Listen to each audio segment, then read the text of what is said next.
Hello, everybody. You may not know me. I'm John Lipsky. I'm the vice chair of the Bretton Woods Committee, and I have the great honor of introducing someone who definitely doesn't need an introduction here, Kristalina Georgieva, the distinguished managing director of the International Monetary Fund.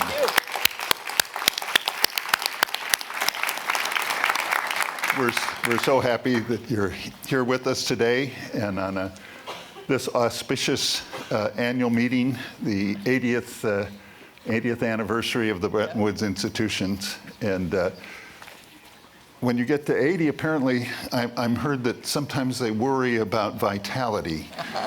But it seems to me that in the case of the Bretton Woods institution, hopefully, we're on our way to even new heights.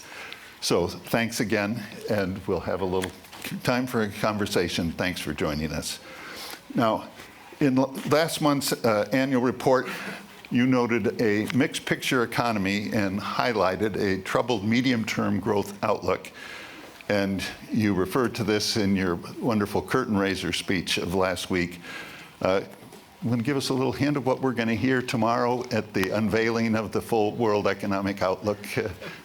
Well, first, many thanks to the Bretton Woods Committee. You have been such a fantastic friend of the institutions.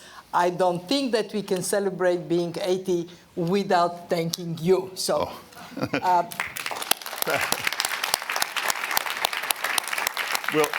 We'll file this under the flattery will get you somewhere department. Well, I think for us in this room, following the developments in the world economy has been a real roller coaster.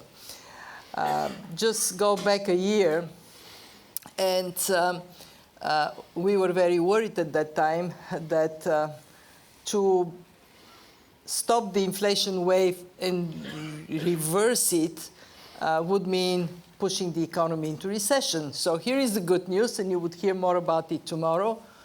We got inflation down in almost all economies. Either now it is to target or is approaching target. And labor markets remain strong. The world economy is performing reasonably well. You would get the numbers tomorrow, but above 3%, given what we have been doing, is something that we all have to admit gives an opportunity to breathe a sign of relief.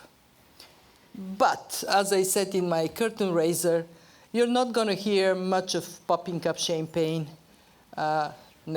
during this week, in the next days. And it is for three reasons. The first one is that even if inflation is slowing down, with very few exceptions, central banks are now either already cutting or preparing to cut interest rates. The pain we all feel because prices have gone up is here to stay. And higher level of prices makes many people around the world quite angry. Two, we are faced with this unforgiving combination of slow growth and high debt. Yes, we inflated part of the debt when inflation was high, but if you looked at our analysis on the debt situation, getting to 100% debt to GDP, not a pretty picture, and bringing debt levels down is going to be very, very difficult for two reasons. One, because there is pressure to invest in the transformation that economies are aspiring for, the green transition, the digital transformation. How do you decide how much and where to invest?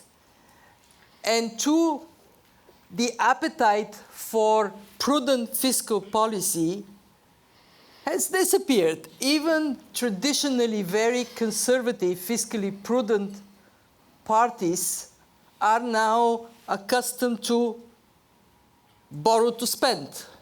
And it's hard to see how we are going to make the necessary steps.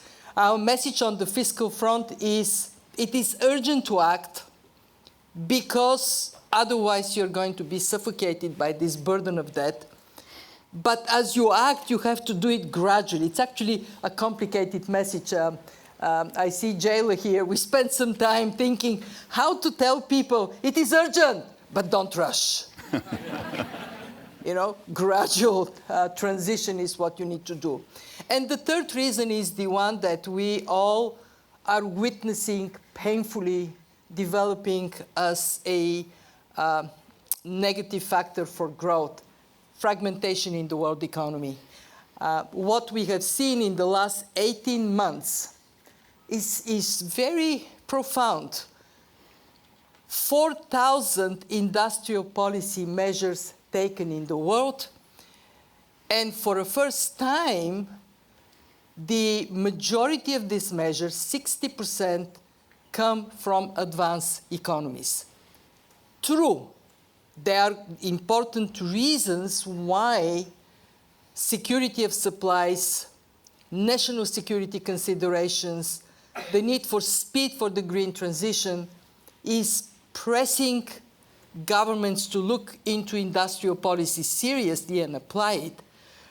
But when we digested the 4,000 measures, we concluded that some 2/3 of them are trade distorting, and trade for the first time is not the engine of growth, but it is kind of follower of growth. Trade is growing slightly slower than global growth. So this is the environment within which we meet.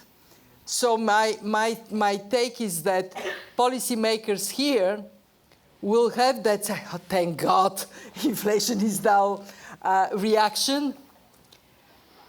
But at the same time, I genuinely hope we would be able to scare them enough that they would go home and they would act decisively on the fiscal front. How is that for projection? Let's hope they're listening. It has been quite remarkable to hear politicians of all stripes promoting new measures, spending measures, industrial policy measures, without thinking about what it's doing to debt, to deficits, and to trade. But now this sounds like an environment that's not necessarily wonderful for developing and emerging economies who have come away from the last two rounds of crisis with serious debt issues, either actual or prospective. Are we making any progress in terms of the funds being able to support these economies and to deal with the issue of debt restructuring? Well, let me first pay tribute to the emerging markets that over the last decades, especially since the global financial crisis, have built stronger policies and institutions. Some of them performed quite well under the shocks that we have been hit in the last years. So when we look at emerging markets and developing economies, what we see there is twofold. We have countries with strong fundamentals, and they are withstanding these pressures better. And we have countries with weaker fundamentals or with really weak economies that are substantially burdened. I mean, when I think of countries with weaker fundamentals among emerging markets, for reasons of their own or because of exogenous shocks or combination of two, I think of the people of Pakistan, I think of the people of Egypt, I think of the people of Sri Lanka, I think of the people of Ecuador, I think of the people of Argentina, where there is more that needs to be done. And then low-income countries. And there the picture is really, for quite a number of them, quite severe. They're way below their pre-pandemic growth trends. They have seen poverty up in quite a number of them, hunger up, and of course, debt levels are, for some of these countries, are very difficult to bear. So what do we do? What we do, I would put in 3 buckets. The first bucket is to get support for countries that have dire debt vulnerabilities and where that is not sustainable. For these countries, we engage with their creditors to help them restructure their debt. You have heard a lot about the common framework.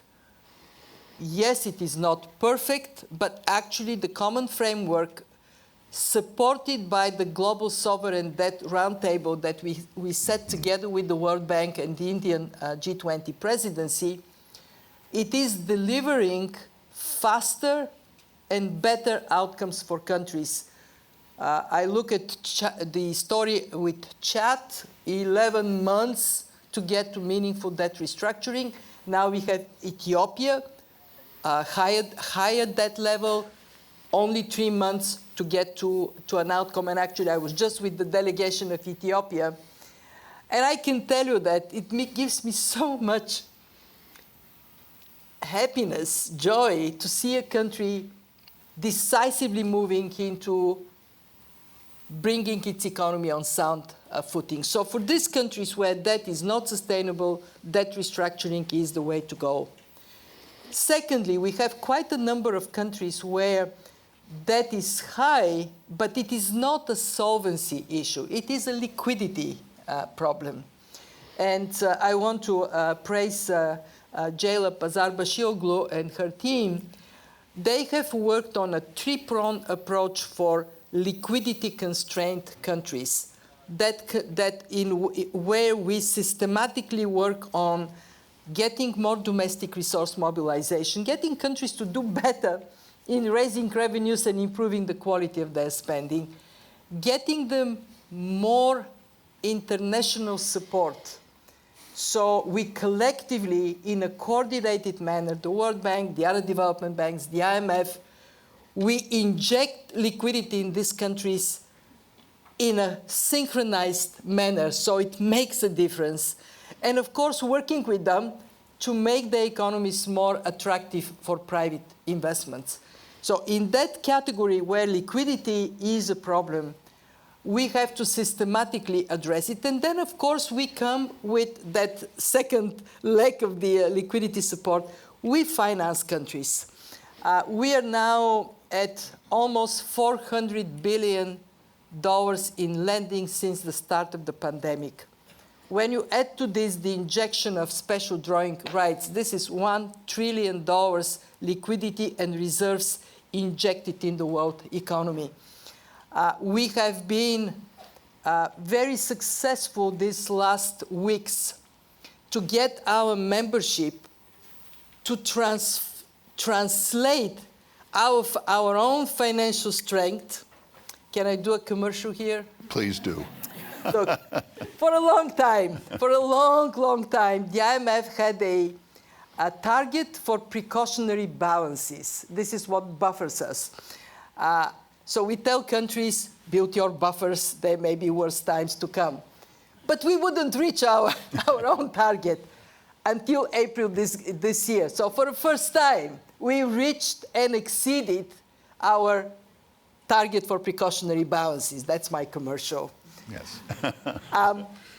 What we now do is we turn to the membership and we said, can we move some of this strength into easing the pressure on our members?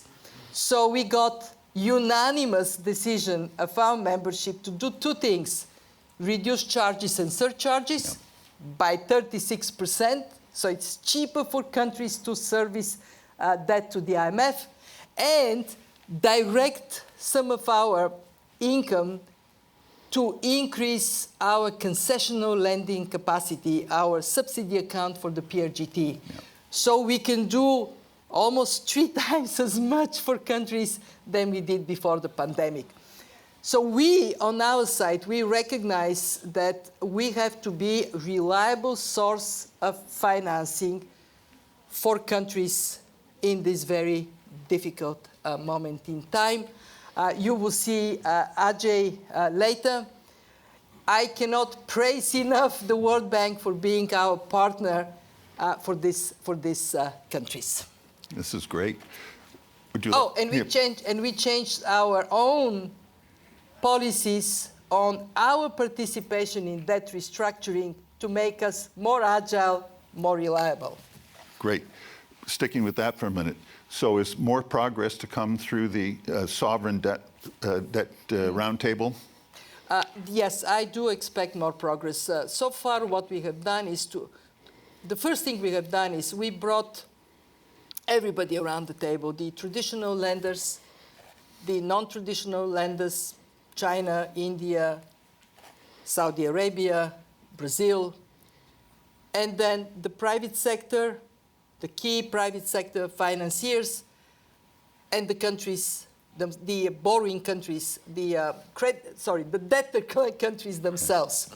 So everybody's around the table. And then we identified the problems that are on the way of efficient and effective debt restructuring. Compatibility of treatment, creating trust so people are able to more quickly reach conclusions. And we identified a list of problems to be solved, and we are going check through this list. This time around, there would be a lot of discussion around on this question of liquidity versus solvency. Because if a liquidity problem is not addressed, it can, and most likely it will, turn into a solvency problem. Yeah. And I expect to get one more step forward on private sector creditors and public sector creditors cooperating in the cases when debt restructuring is a necessity. Great. Do you want to say a word about the RST or progress? I do, indeed. The right RST. word. How many of you know what is RST? We love acronyms in this place. How many of you don't know? Actually, that is the more important question. How many of you have no idea what he's talking about, John is talking about? Okay, so it is the Resilience and Sustainability Trust, the first ever long-term concessional financing instrument of the IMF. We are providing funding at 20 years maturity, 10 and a half years grace, concessional terms to help countries create fiscal space primarily for the green transition, primarily for climate mitigation and adaptation, can be also used for pandemic preparedness. When we set our eyes to create it, it was just about 2 years ago, we set a target of $40 billion, and the way we generated this $40 billion was to turn to countries with strong reserves and say, hey, we gave you special drawing rights, you don't really need them, lend it back to us, we guarantee their reserve status, but we would use it to help our members. And we actually do this for RST, and we do it for poverty reduction growth. We didn't know at that time, would there be anybody demanding this? Now where we are is we have 20 programs. So in 2 years, 20 programs. We have a queue of another 30 countries. Our target was 40 billion. We now have already mobilized $48 billion. And those who have taken advantage of RST first, like Rwanda, are saying, when can we knock on the door for our second RST?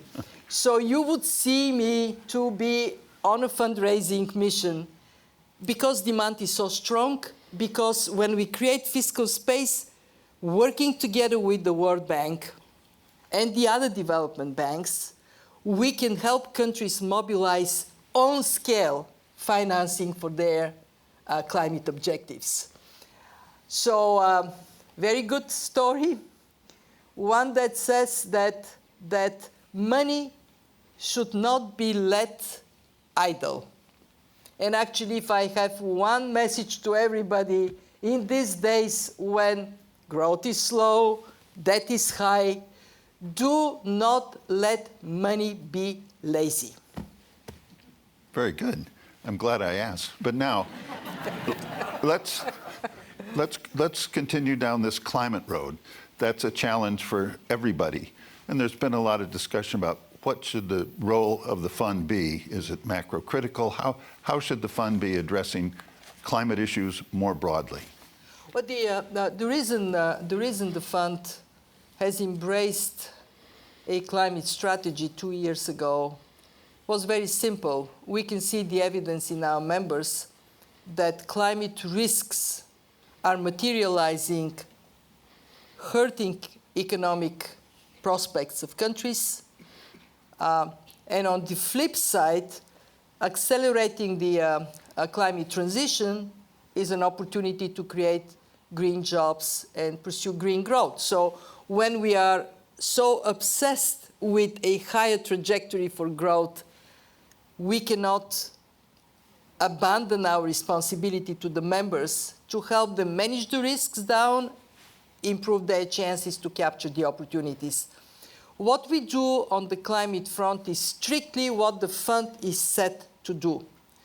First, we incorporate climate impacts into our Article 4 consultation. So if a country is a big emitter, we look into what policies are appropriate to bring emission intensity down, phase out harmful subsidies. At their high, they reach 1.2 trillion.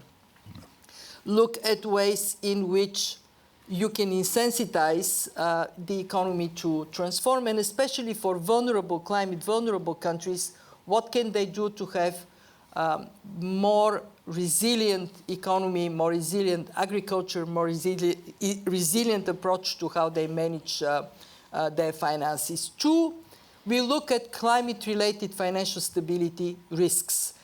When we do FSAPs, financial sector assessment programs, we look at the vulnerabilities that come because a bank is too exposed to investment in real estate in a place that gets hit and hammered by hurricanes. You know, it is bread and butter role for the fund. Three, data. We help countries to build data sets that help them to be more effective in pursuing their broad growth objectives in a more effective manner. And four, we are a financier. As we just spoke, we put money where our mouth is: resilience and sustainability, trust. I know some people have been worried, is the fund meandering in the wilderness? Absolutely not. We do what we are good at: fiscal, monetary policy, and of course, high-quality financing. Terrific. Now, let's come back in the few minutes remaining and think about an 80-year-old institution looking forward, hopefully with a lot of vision, a lot of wisdom accumulated. When you look forward for the fund and for the Bretton Woods institutions in general, how do you perceive the future, and what are the key challenges? John, you and I went to the Bretton Woods in New Hampshire with a small group of people.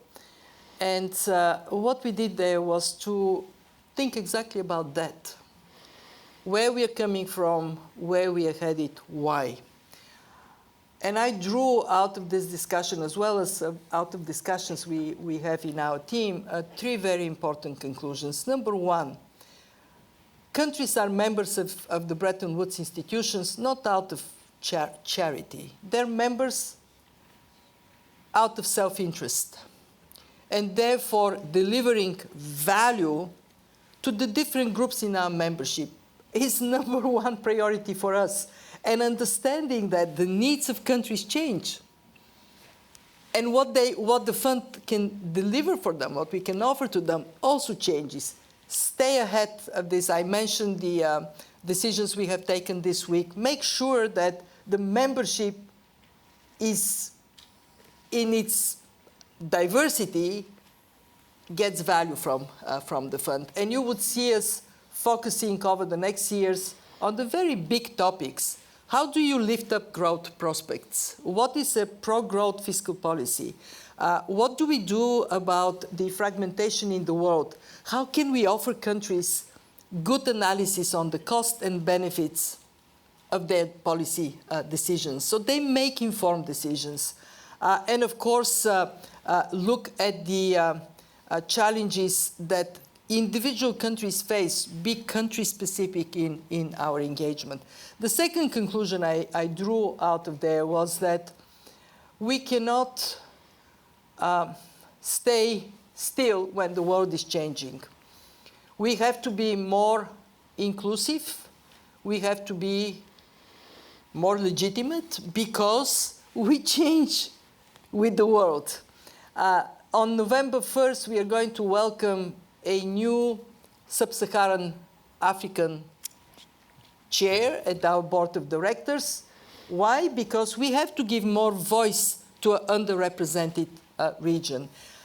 We have to look into the way the fund membership feels that we are reflecting the changes in the world, and help this process, help it in a meaningful way. Connect to the, we are in a world that is now more multipolar. We talked before we came here. We are now engaging more systematically with parts of the world that are building their own integrity, like the ASEAN countries, very dynamic region, like the Gulf countries. They have their own structures. And the third conclusion I drew is that there is one mission that there is no other institution to pursue, and it is a global financial system that is resilient, capable to deliver benefits, a global financial safety net that is resilient, capable of delivering benefits. So how we work in building further strength in the global financial safety net, how we work with the global financial arrangements, regional financial arrangements in a more systematic manner. So because if we don't do it, if we are not, we are the guardian of the global financial system. We were created for this purpose. Be bold, be brave, be creative, do it for the world economy.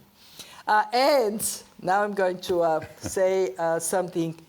Don't think of us being old and tired. We are young and dynamic.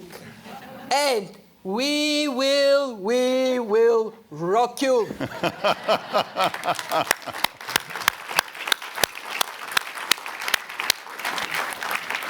Folks, we can't top that. So I think that's a great place to stop. Managing Director, thank you so much for joining us, and thank you for your message. And in a final advertisement, in a week or week after a former economic counselor has been awarded the Nobel Prize, yes, I think we can hope that the fund remains a fount of intellectual creativity and knowledge. Thank you. Hooray for Simon Johnson. Yes, Indeed. Thank you. Okay. Thank you. Thank you. Thank you.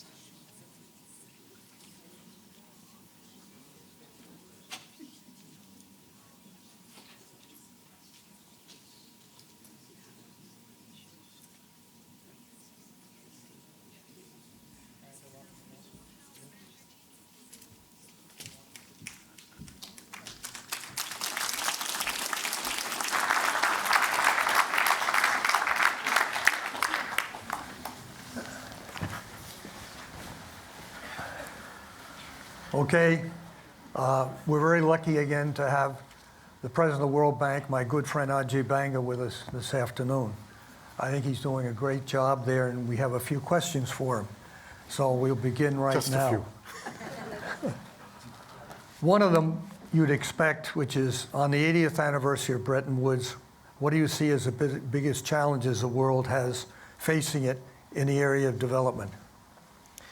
I mean, I think I don't know if Kristalina talked about the event we just had at Bretton Woods a little while back, but when the institutions were created, the world was just recovering from a war, enormous destruction, and the whole argument was, is this a reconstruction or is it a development institution? And the compromise that was made, as always, was both. So let's do reconstruction and development.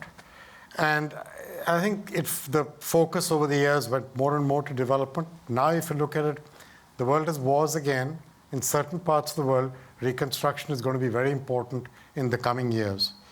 Hopefully, if there is peace there, it makes it easier. If there isn't, this is going to be very challenging. But development is very much on the agenda, and I think that the nature of the challenges bill has evolved a little. I believe that the idea that you can segregate poverty and equality and put it into a separate bucket from climate and pandemics and fragility and conflict and violence and food security, I just don't think these buckets are easily separable. So what's really changed is the intertwined nature of that challenge. That, I think, in a way, increases the complexity in a geometric progression, but it is the reality of what we're facing. So it is a tremendous challenge for the next how many years? 80, 100, whatever. I won't be around to see those. Part of the evolution you have highlighted is the need to fix the plumbing at the World Bank. You discussed this at length last year, at our last meeting. How is the process going, Ajay? I've become very good using spanners and wrenches. My plumbing skills have increased enormously. What I meant by that flippant comment actually was that the bank, at the end of the day, it's got many portions to it that are all in their individual way designed to do what they were meant to do. The question is, are we doing together what we should be doing? And I think getting the bank to work together across its different pieces in a way that looks at a country from that lens and applies it in its totality. So if you think about, if one part of the bank builds infrastructure, provides education, schooling, clean air, clean water, food and agricultural practices, that kind of stuff. And that part of the bank also works with the public sector, not only for the jobs the public sector creates, but the right enabling environment for the small businesses and small farmers and larger businesses to be able to generate the jobs we need, then we get a virtuous cycle. If you start not looking at the end being jobs and being the impact on young people and women through what jobs do, and you start looking at your role only as education or climate or water, then I think we miss an opportunity for the sum of the parts to be bigger than just adding up 1 + 1. And I think that's the big part of the plumbing that I was talking about. The second big part was speed. And we've made real progress. We used to take us 19 months on the average to get a project from the conversation beginning to approval through the board. We're down to 16 average. I'm aiming for 12 this time next year. We just completed projects in Africa, got them approved in healthcare in 5 countries under 100 days. 2 countries got them in 30 days. We just approved a correspondent banking project in the Pacific Islands in under 10 months for 7 countries. So it can be done. It's not easy. It can be done. It gets complicated because we do have a responsibility on ESF as well, and therefore having the rigor to figure out the risk ranking of which projects are more challenging on ESF versus others, and being careful to manage your way through that is part of that. So you feel that there's been a lot of progress in cutting down the bureaucracy within the World Bank is one of the long-time criticisms of the World Bank. Well, it's a bureaucracy of the bureaucratic. bank. It's also the way the governance model works, right? I mean, look at IDA. IDA has 1,100 rules built into it from its donors. So if you're going to manage a process of helping poorer countries with 1,100 rules, it makes things very slow. And so simplifying is not just a function of people in the bank. It's also the way we all operate together. And I think shedding light on that and reducing, like the corporate scorecard had 155 items.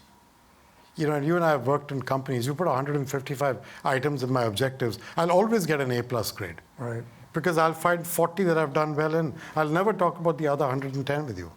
So we're now down to 22.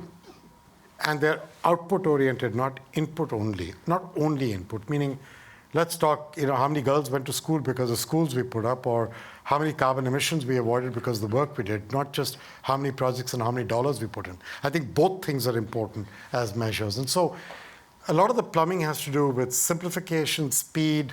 You know, we've got 21 countries where now there's one country manager for IBRD, IDA, IFC, and MEGA. And I'm going to go forward early next year with another 20. So when you start combining middle and back offices, you put one platform for guarantees in place, you can see this story begins to build, where simplification and speed is part of the game. The third thing I've been trying to do is to take the knowledge bank, which I think is as important as the money bank, and simplify it into 5 verticals: people, planet, prosperity, infrastructure, and digital. And then ask the people in the knowledge bank to not only produce reports for everybody, which they should because they are thought-leading aspects of it, but to help in country partnership frameworks, to help in creating capacity for countries, both to create bankable projects, but also to implement them. So become a real partner of the country you're working with. So think of it as all these things put together is part of the plumbing. But it also must be very good for morale to have this happen. You're going to have to ask the people who work for me. My morale's just fine. I've asked a few, and they feel it is. So even though you don't want to comment on it. Bill's used to me. Private investment is another piece of closing the gap. And our last sovereign debt report highlighted the contingent debt instruments as part of the menu of options to attract private investment.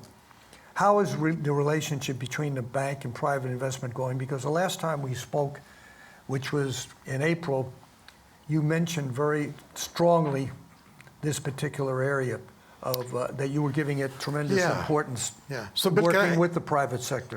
Could I just step back for 1 second and provide some context of the total financing picture? Right. And then come to private sector. So there's the capital adequacy framework that the G20 evolution roadmap had. We've kind of worked our way through a large part of it now. We think we're including actions taken as recently a few days ago. We think we've raised about 150 billion of extra capacity in IBRD over the coming decade through a combination of looking at the loan to equity ratios, through hybrid capital, portfolio guarantees, you know, that stuff. We've also done a couple of other things, and one of those is that we've got a livable planet fund set up that is funded partly from IBRD's net income, but also from contributions from a few countries, in Japan and Germany and others. And the idea is to use the money from that fund to help to incentivize countries on a pay-for-results basis for any global public good that they do. So just so you know, our pay-for-results are now roughly half our lending is you get paid if you perform. And in other words, you get a buy down of your interest rate very often if you do better than what you had committed. So Uruguay signed up to exceed their nationally determined contributions on emissions of methane. If they exceed them by X, we buy down by Y. Things like that, so that you can get an action output from your money. The other thing we're trying to do is set up a project preparation facility so I can help with that capacity building I was talking about, again funded from our own retained earnings. So there's a series of things going on, including climate resilient debt clauses and a change in the IBRD pricing to make us more competitive in the middle income countries. All this is part of the public financing. The reality of all these numbers is they're small compared to what the demand is if you are going to meet SDGs and emissions and all the rest of it. That's why the private sector is so important. And I think it's people sometimes get, why wouldn't the private sector bring more? First of all, they will only bring it where there is a spreadsheet out of which they can make sense, right, that they can make money because the capital has many places to go. And why would it come here and not go there? If that makes a better return, it will go there. And frankly, that's where it should go. So at the end of the day, the task is to find what holds back. So what we did was we took this lab which Mark Carney and Shriti ran with a bunch of people, 15 CEOs from asset managers and banks and operators around the world in it. And they come out with 5 things. And those 5 are all work in process. The first one was, give me clarity on regulatory policy and pricing and tariffs. I was just talking today with Thierry, and we were just talking about clarity on utilities paying up when they should. And if he goes in there and puts up a solar plant and then gets told, I'm going to pay you, and then I change my mind and say, instead of paying you every month, I'll pay you every alternate month. And by the way, I'll only pay you 10 times in the course of 2 years. That's not going to work.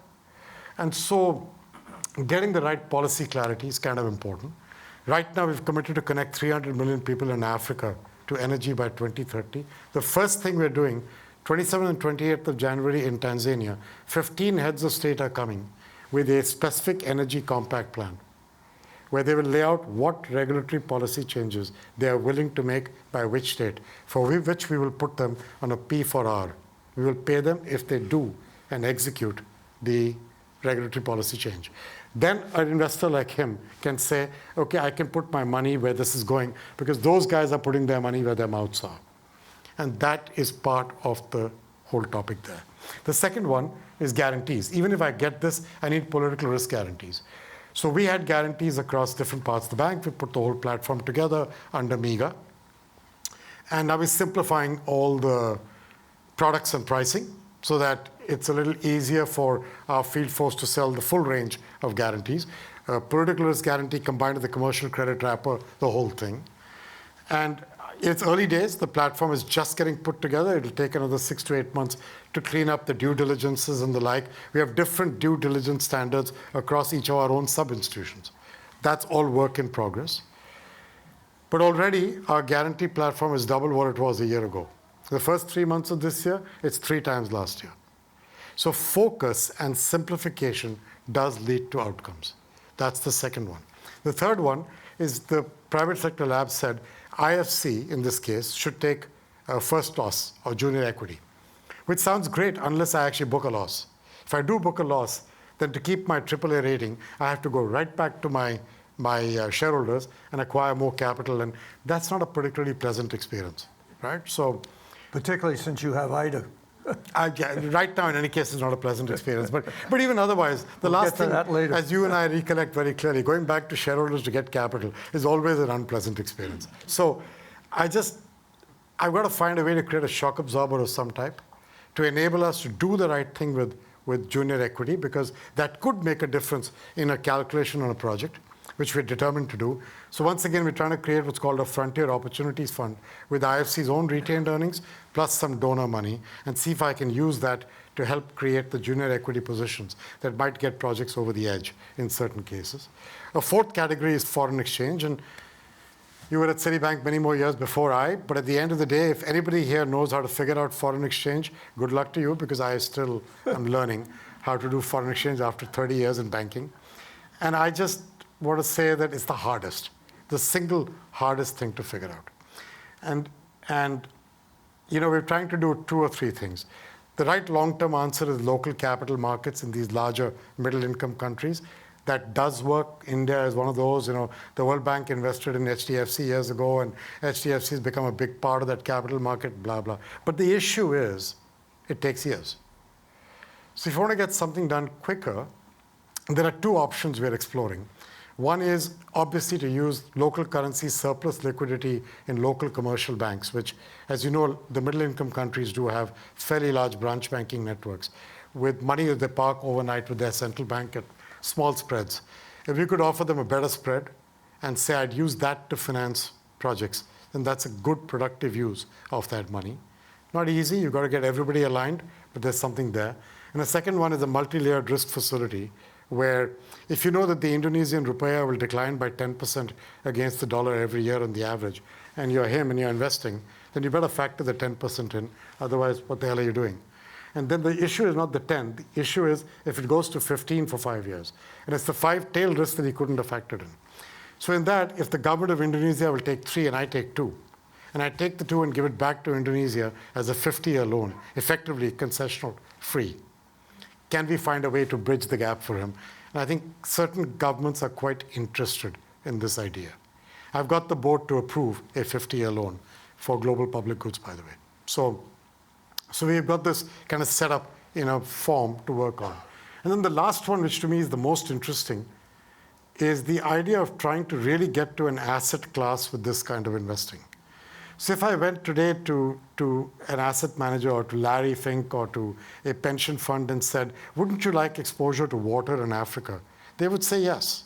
It ticks all their boxes, provided it makes the right returns.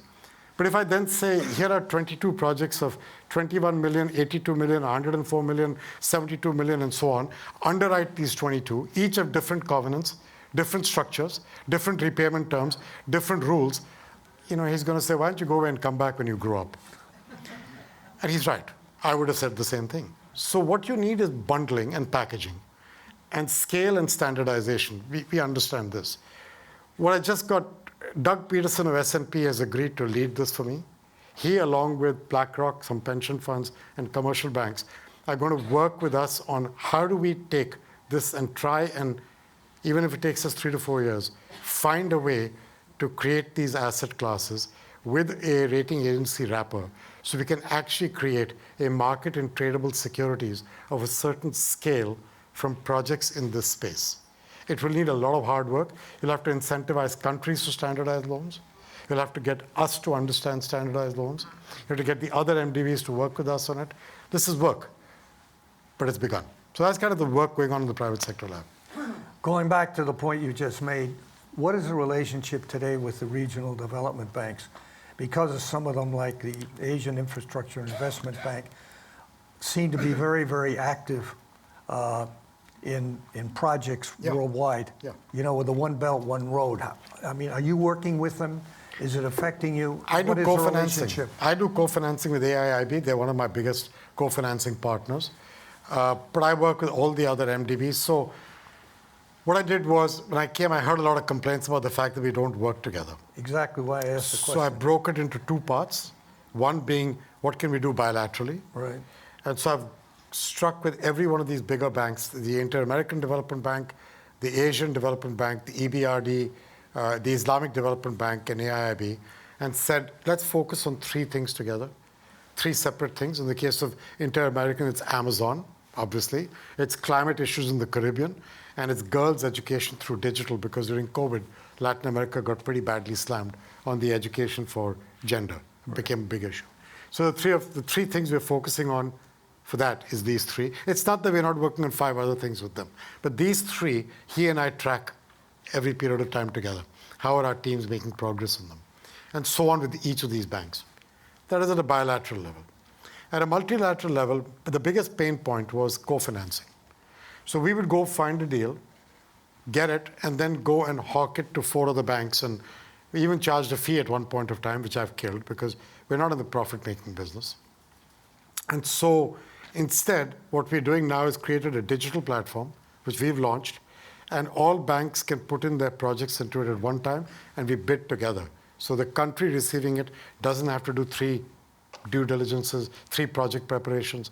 It becomes much easier. 100 and odd projects are now in the pipeline already. It was launched at the spring meetings. And the first few projects are beginning to go into financing. So that's another example of trying to do things together. A third one, which I'm getting a lot of requests on, is can we do things on a country platform basis? And I find that fascinating, because most of these banks are the same shareholders, but clearly the shareholders can't agree, but they want their banks to agree, which I just find to be a fascinating conversation. And I'm not shy about calling it out, as you can see.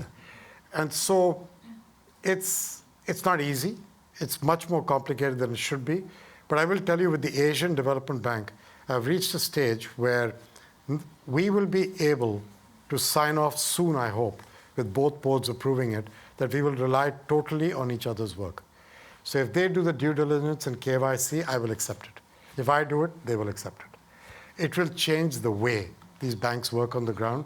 When you're in the Pacific Islands, every one of these darn projects is co-financed between the 2 of us. Those islands don't have the capacity to deal with 1 of us, let alone 2 of us. So procurement practices, due to you get the whole thing. That's what Well, we're I think doing. that would make a major change, would be big-time progress. We're pretty close to the Asian Development Bank one. It's the one that has made the most progress. We've got to get there and get the boards to sign off, so it's not done yet. And then we'll see what else we can do. Okay, I wanted to come lastly to your favorite project of the moment and find out how we can help in Bretton Woods, but also people here in the audience, which is the IDA replenishment, because it's so vital to the work that the World Bank Group does. You can write a check. I can leverage it. Every dollar you give me, I leverage 4 times in IDA, 8 to 10 times in IBRD. All the jokes aside. So the December 1st week is the pledging event in Seoul. We're in the last legs of this race to get IDA 21 replenished. The challenge has been that the last IDAs, last few of them, the donor countries have flatlined at about 24 odd billion. It's not really fair to say flatlined because one of those IDAs was only 2 years. Most of them are 3 years, but in between, because of COVID, one became 2 years. So it's not really a fair statement, but the reality is for IDA as a whole, it's 24 billion on the average. With leverage, 24 gets you about 1993. It depends on how much you give away in grants and how much you give as concessional, because the denominator effect counts. My hope this time is to cross 100 plus and get to the right place with this, which will require additional financing from donors. I would say there are 3 challenges in the topic.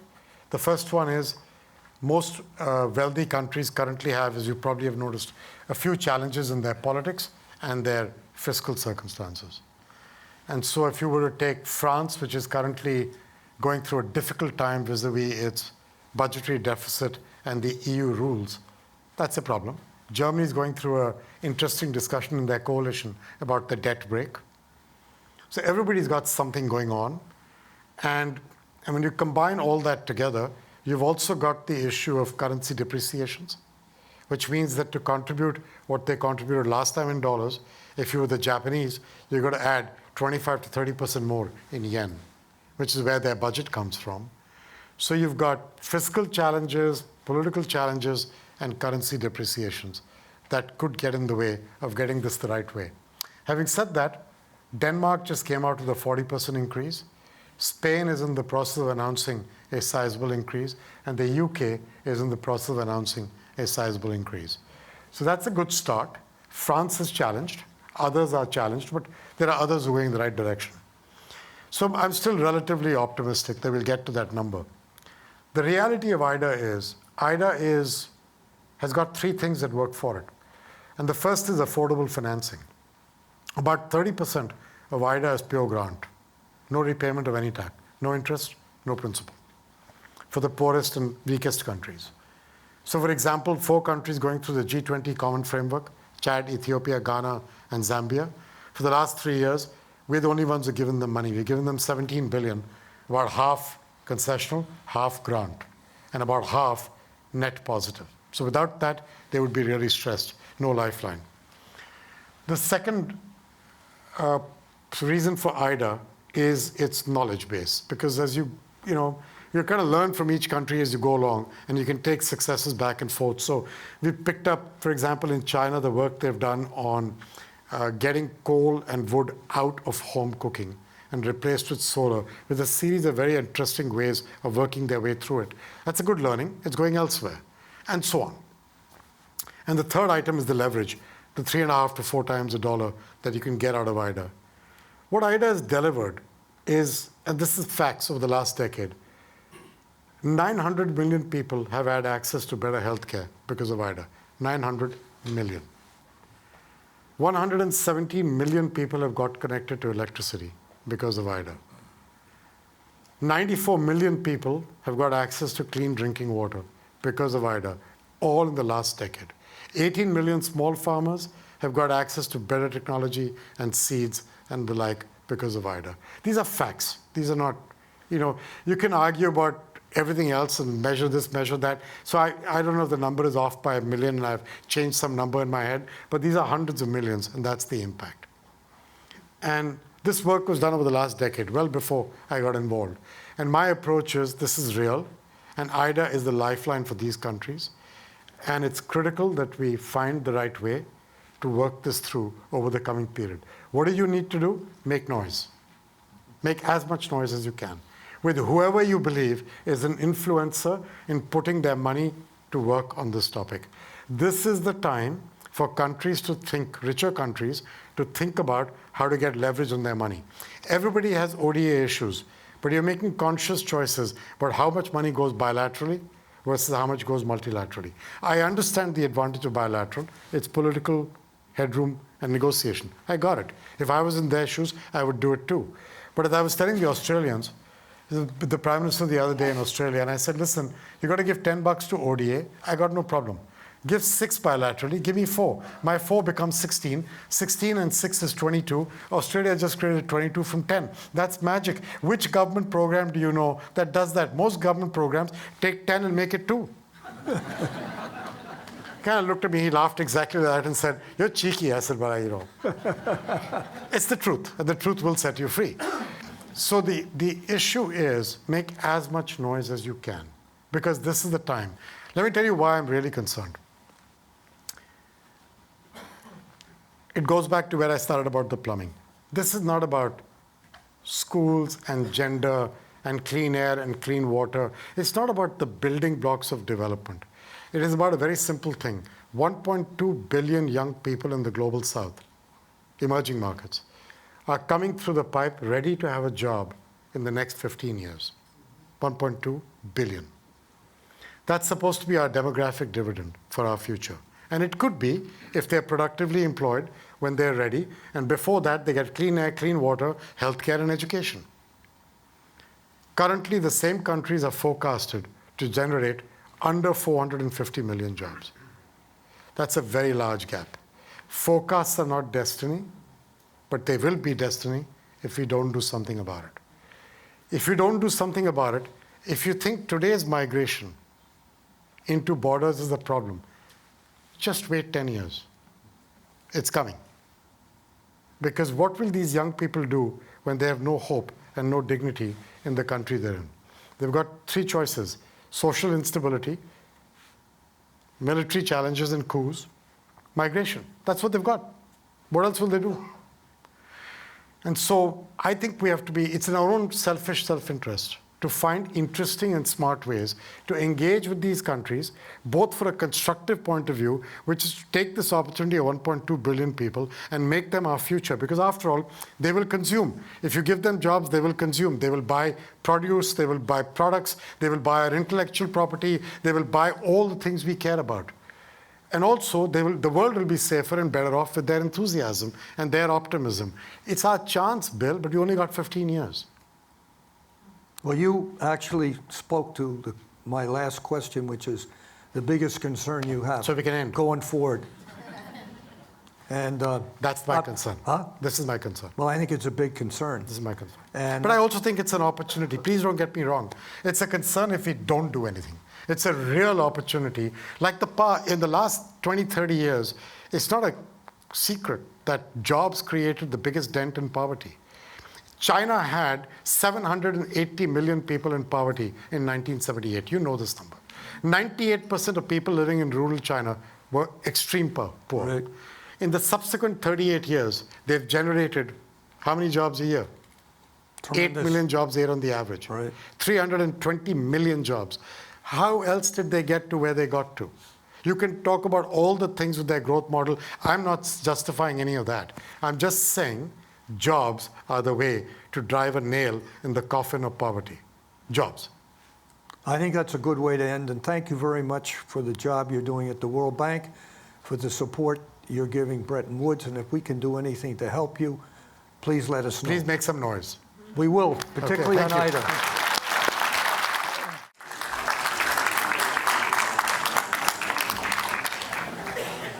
Okay, well, many of you may be wondering, I am not Dalip Singh. Nor am I. Nor is Bill. Unfortunately, Dalip had a family situation. He had to travel last minute, so he was unable to join us today. He sends his regrets. So Bill and I thought we would take the time and take the opportunity to have a bit of a conversation and talk a little bit about some of the work that the Bretton Woods Committee is doing. Bill, we're here. It's the 80th anniversary of the Bretton Woods institutions, of course. We've heard from the two principals. Of course, BWC is very focused on this evolution agenda. Just here in April, we released the first report of the Multilateral Reform Working Group that really focused on strengthening the role of the IMF and the World Bank in addressing these kind of modern global challenges. You are thinking about the second report in this series that the working group is going to release, and you're looking at the global fast payments architecture. So I thought maybe you would share a little bit with the audience today about kind of what problem, what hurdles the group is looking at, and maybe some of the early thinking around the recommendations. So the G20 has looked at global payments, and they concluded that they were costly, complex, slow, and inefficient. And so they set some targets for the FSB and the CPMI, which is the group at the BIS that thinks about payment matters, to try to make progress, to reduce the cost, increase inclusivity. And, there's been some progress, but I don't think they're going to meet their objectives in terms of where they hope to get the cost of payments by 2027. The good news is there's a lot of good work going on. There have been a number of countries that have been very successful in developing instant payment systems, not just developing them, but also getting a take-up by their citizenry. Brazil, India, some of the Southeast Asian countries, they have instant payment systems that aren't just there in theory, but they're there in practice, and they're actually core to the payment systems. In other places, like the United States, like Europe, there are instant payment systems, but their share of use in terms of domestic payments is de minimis. And so it's a little hard to have an integrated global instant payment system if people in big regions like Europe and the US are not using them. So I think one conclusion of the paper is we got to figure out a way to make the instant payment systems in the important economies of the world more successful. I think the BIS has done a lot of great work through the BIS Innovation Hubs. They have a project called Project Nexus that actually is really, I think, very well thought through in terms of how you would actually knit these national instant payment systems together. They propose they, I think, conclude correctly that a hub and spoke system is a lot better than a whole bunch of individual countries trying to manage bilateral relationships with other countries, because obviously the number of linkages, if you do it bilaterally, goes up geometrically relative to just linking to a central hub. So I think the BIS is very much on the right track. But the problems are really getting the national instant payment systems viable. And two, making sure that the central banks keep moving towards 24/7 real-time gross settlement. Because if you don't have real-time gross settlement, you're always going to be left with some residual liquidity settlement risk in your instant payment systems. So that's another aspect where we need to do a little bit more work. There's another much broader vision that we're going to consider in the paper, which is the idea of a finternet. So an internet that's for financial assets more broadly. The idea of the finternet, and this is something that Augustine Carstens has written and talked a lot about, who's the general manager of the BIS. This is where you basically take a financial asset and you represent it as a token, and the tokens would be able to be settled on a unified ledger. And those tokens would actually be able to embed smart contracts that would execute automatically when a given set of conditions was triggered. It's a very different regime than just linking instant payment systems together.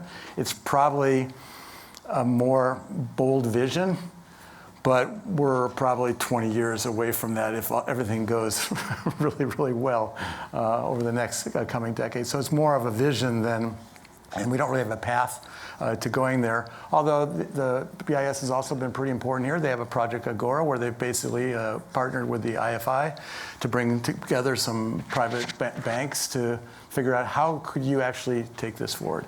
So I think, I think we're making some progress, but the progress is slower than what is desired.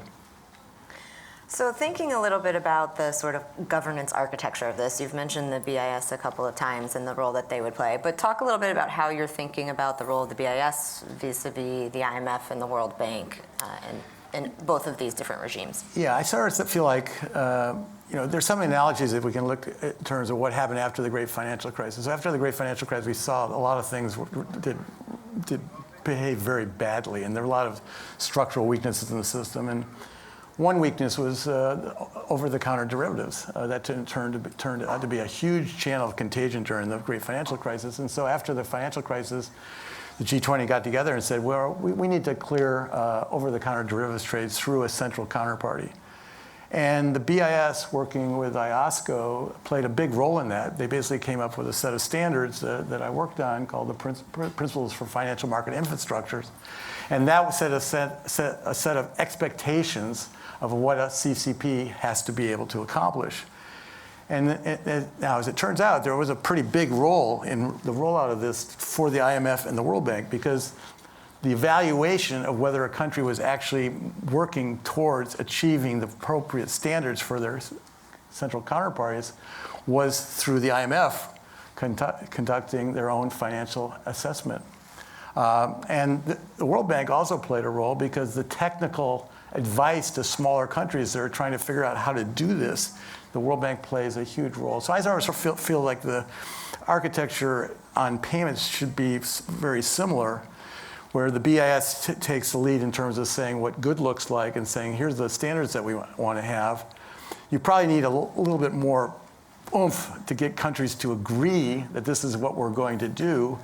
And then the IMF can play the role of evaluating whether you're actually on the right course, because that puts pressure on the countries to move more quickly, and the World Bank can provide the technical assistance. I mean, one of the problems that we have with all these multilateral institutions, I think that we know, is they're pretty good at responding to bad things that have already happened, but they're not so good at responding to things that might be problematic in the future, or just aren't so good today, but we can sort of manage. So, the payments regime is sort of like that. I mean, the payment system sort of works. It doesn't work very well. It's gotten hollowed out a little bit over the last 10 or 15 years as correspondent banks have pulled back. But it's not a burning platform that's sort of forcing the issue and forcing that consensus. The BIS has no ability to force anybody to agree to anything. It's a completely consensus-driven organization. The same thing with the Financial Stability Board. So it's very hard when something is a prospective issue as opposed to something where you've already demonstrated that you have a burning platform to get something to move. And we know that when a problem exists that we can get movement. I mean, a good example is transitioning away from LIBOR to repo, secured overnight funding. That happened because there was a problem, and then people addressed it. So I think one of the challenges from a governance perspective is to find a way to generate a little bit more momentum before things actually become really problematic. And of course, that was one of the recommendations in our last report that we released in April, was really to create some more teeth at the institutions here at the bank and the fund to help drive the agenda forward. That was, of course, on the climate example that we covered in our last paper. But your payments paper is going to be coming out hopefully by year end, so we're going to be looking forward to that around the G20. Since I hold the pen, it better come out by the end of the year. Great. So yeah, everyone can kind of be looking forward to that by year end. Why don't we turn our attention a little bit away from payments and talk about debt, which we've heard a lot about already today. Tell me, just give me a little bit of your views on sort of the U.S. debt situation. How problematic is it? What type of stress do you see on liquidity in the system as a result? Well, we're on a bad trajectory for U.S. indebtedness at the government level. I mean, if you look at the Congressional Budget Office's projections, it's sort of 6% of GDP every year as far as the eye can see. And the Congressional Budget Office projections are actually quite optimistic because they basically assume that interest rates are going to stay low through that period. They assume no recession, so there's no period of time where you actually have to increase your expenditures in terms of the security safety net. And they also are optimistic because they assume that the tax cuts that are supposed to expire in 2020, at the end of 2025, actually do expire, which actually helps to hold down the deficit. And I don't think we certainly don't know the outcome of the U.S. presidential election yet, but neither of the candidates is talking about letting all the tax cuts expire at the end of 2025. So the CBO projections are bad, and they're overly optimistic. Clearly, the Herb Stein, for those of us who are in my age cohort, was an economist for the Nixon administration. He said that unsustainable trends, what has to happen to them? They have to end. So we know the fiscal path is unsustainable. We know it's going to blow up at some point. We just don't know when. One thing that's helping us a little bit is that interest rates have been really low over the last 10 or 15 years. And so interest expense as a percentage of the indebtedness is still pretty low today. What's going to obviously be a problem as we go forward is that low-cost debt is going to roll over to higher-cost debt, and so the interest costs on the debt are going to start to go up pretty dramatically. So I think it's definitely a problem. Now, the other issue in the U.S. is not just the trajectory of fiscal debt, but it's also about the stability of the U.S. Treasury market. Because obviously, if you're running more debt, you're issuing more Treasury securities, and the Treasury market is essentially the linchpin financial asset in the global economy. When something bad happens to the Treasury market, like the dash for cash in March of 2020 during the very beginning of the pandemic, every other market gets hit, and you actually have chaos in global financial markets. So there's also a question about the ability of the infrastructure within the U.S. Treasury market to accommodate the issuance of all of this debt. Now, fortunately, there's a lot of work going on in that area, and I think in this case, actually a little bit more proactively, to get more Treasury trading cleared sent through central counterparties. But we definitely have problems there because we have a sort of a bifurcated system where day to day, we depend on algorithmic traders to offer liquidity for the next trade, but they don't really have much capital, and they don't have any ability to take on positions in size. And when the markets start to get moving really fast, they withdraw from the market. And next stop are the primary dealers, the big U.S. banks from foreign banks. But those institutions don't have balance sheet to allocate to the Treasury market because most of the time they're not the market makers. And so when they're asked to all of a sudden come into the market, they're not very interested because their balance sheet has already been spoken for. So another thing I think we have to do here is we have to have a better backstop. And I think the Federal Reserve can play a bigger role here. I'm a very strong advocate of building backstop facilities in peacetime that are available when the economy comes under, or the financial system comes under stress. Because if they're available ex ante, the likelihood of actually having the financial crisis gets reduced. A lot of times you have a financial crisis because people start worrying about a financial crisis and they run. And the run is what causes the crisis to occur. If you could prevent them from running in the first place, you'd never actually have the financial crisis. So I think doing more to figure out a way to backstop the Treasury market in terms of the Federal Reserve's role as a lender of last resort, I think would be helpful, very helpful. And the reality is, people worry about moral hazard, the Fed backstopping the Treasury market. Well, this is a case where the moral hazard benefits, if there were any, would accrue to the U.S. Treasury because it would make people more comfortable holding U.S. Treasury securities. So I think that seems like a win-win to me. Lower cost financing for the U.S. Treasury, more confidence in the Treasury market's ability to be solid in peacetime and wartime. So I think we could do more in that dimension. So sticking with some of the financial stability risks, where do you see the biggest risks stemming from globally? And I've heard you talk a lot about specifically kind of the non-bank financial sector. So maybe you could address that. Well, I think that I've been relatively optimistic about the core banking system, financial stability over the last few years, even despite the problems that we had in March of 2023 with Silicon Valley Bank and a few other banks. And the reason for that is I felt like the great financial crisis was like a forest fire that burned all the loose tinder in the forest.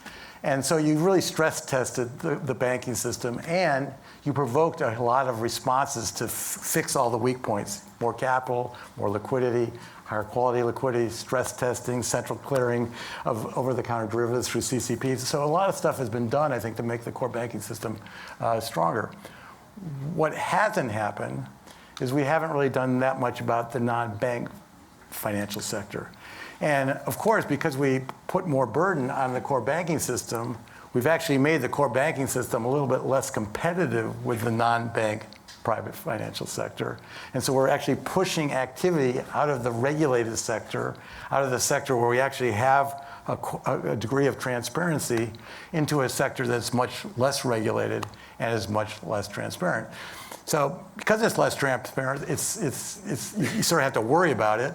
But you can't worry about it with a great deal of insight, because you can't really see into it, so you're never sure exactly how big a problem you might have there.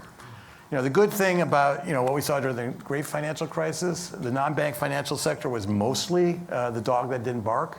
If you go back and look at the newspaper reports as we were going into the global financial crisis, people were worried a lot about hedge funds, and they thought that the hedge funds were going to blow up the world. And it turned out that the ability to put up gates and preventing people from withdrawing their funds in a panic actually short-circuited that sort of contagion channel. And so maybe that's going to work for the non-bank financial sector this time around. But it's growing really fast. We don't really have great insight into it. We don't have really great data. So there's definitely going to be a problem. I mean, a good example is this Archegos. So Archegos was a hedge fund that basically took on hugely concentrated positions in a small number of stocks. And collectively, their positions turned out to be 4 or 5 times bigger than what any of their counterparties thought they were. Now, wouldn't that be a great place to have a little bit more transparency? If people had known how big Archegos' positions were, their counterparties would not have let them get that big. So I think there's a lot of areas where we could shine a little bit more light, make the system more transparent, and maybe that would help constrain things from getting too big and imbalanced.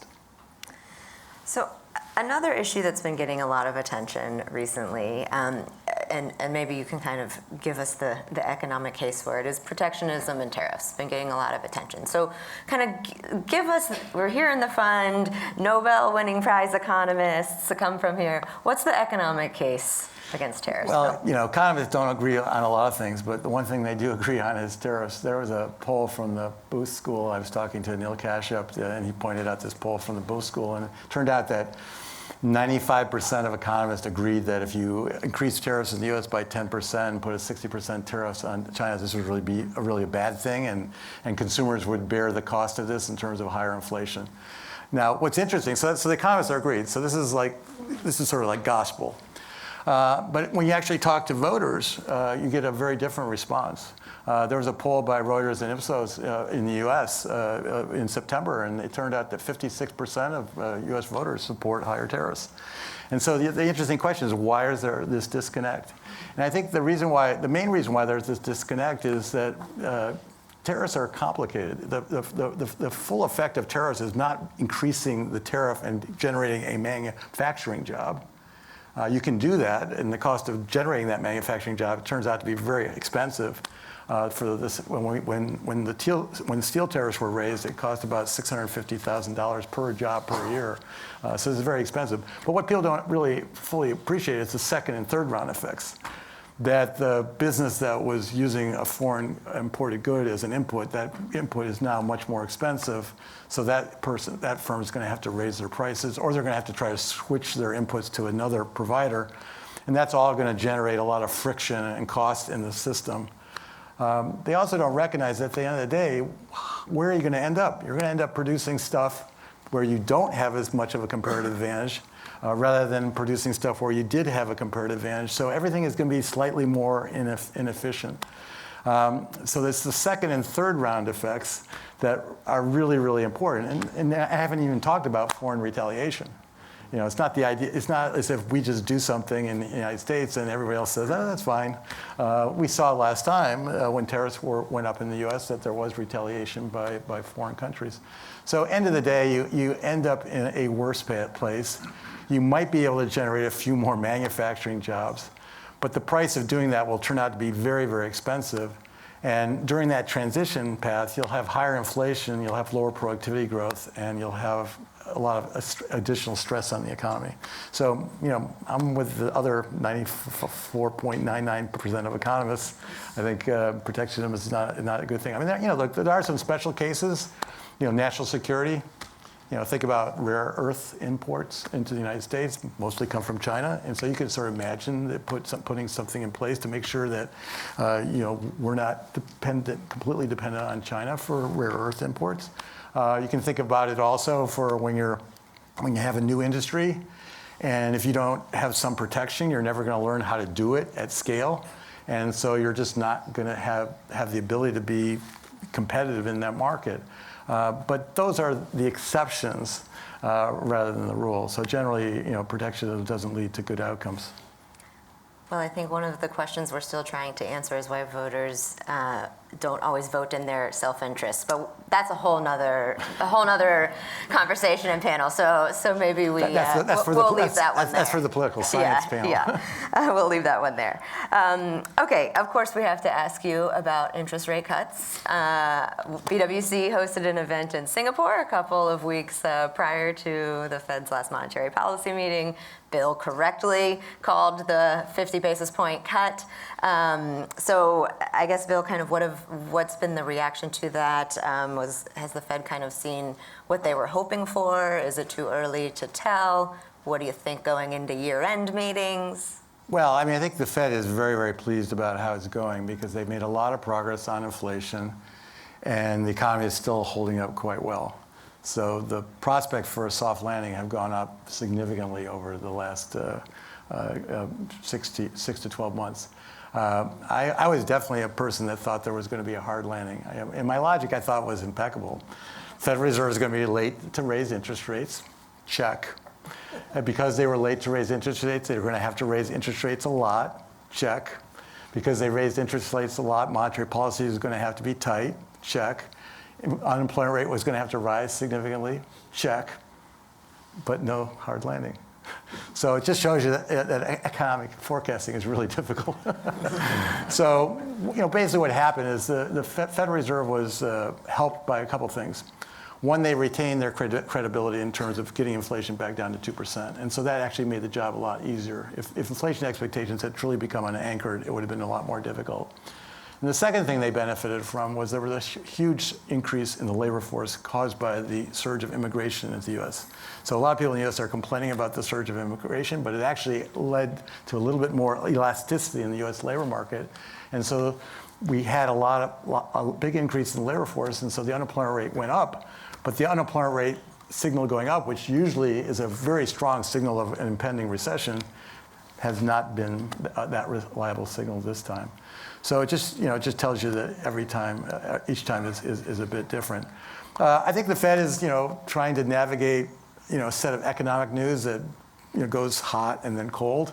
In the run-up to the July meeting, the news started to look a little weaker, and then it was even weaker by the time they got to September, and so that's why they did 50 basis point rate cut.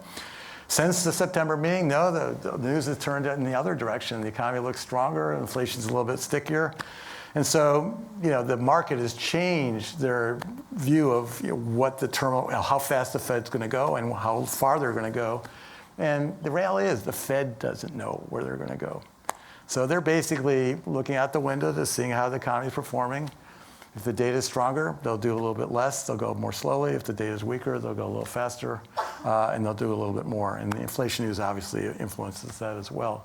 I think we're not going to see 50 basis points at the next meeting. I'd be shocked if they did 50 basis points at the next meeting. I think it's probably more likely than not they do 25.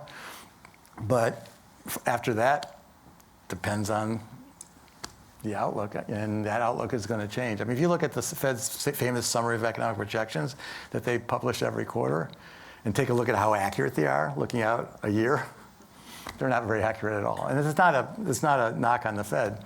Nobody's forecasts are very accurate looking out over a year. So, the adage for economists is, forecast often. And if you make a forecast, you can specify a level and a time period, but never specify both. All right, I'm going to close out here by bringing it back to this theme of kind of global governance and evolution. And we've heard from the IMF and World Bank and kind of how they're grappling with this a little bit.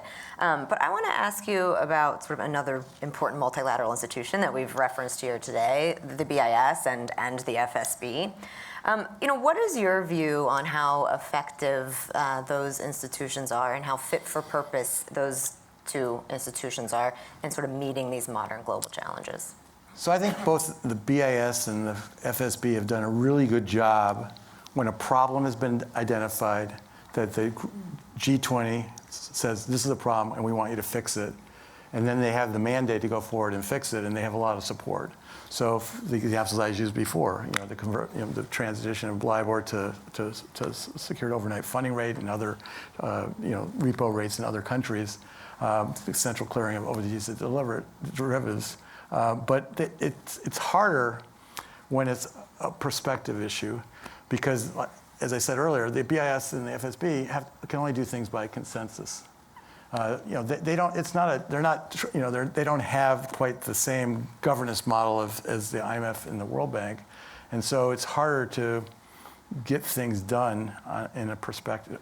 It's sort of like it's the army of volunteers. It's the army of the willing. A good example of this is what's happening in terms of cross-border payments. The BIS is basically saying, who has an instant payment system that would like to knit your instant payment system together with other countries' instant payment? And the countries that put their hands up, the BIS says, let's go, and they take it forward. And they're hoping that demonstration project, Project Nexus, which is India, Thailand, Singapore, a couple other countries, Malaysia, they're hoping that if they can do that successfully, then they'll encourage other people to come on board, because they'll see the benefits of that action. But it's hard to do under the existing governance framework, because it's all about consensus, and that's harder to achieve in peacetime than in wartime. Well, we are going to end it there, but I'm going to take this opportunity to thank Bill Dudley, who's been the chair of BWC the last 4 years now, and for his amazing leadership over this time and bringing the Bretton Woods Committee to where we are today, to all of these new work streams, conferences globally all over the world, a very strong, active membership, standing room only at all of our events, and much credit to Bill and his leadership. Well, I'm going to get the last word.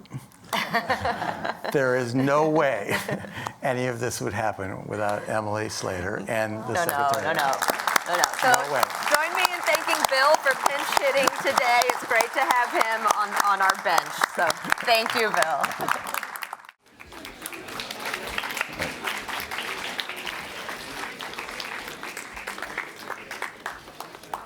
Please. Well, thank you all.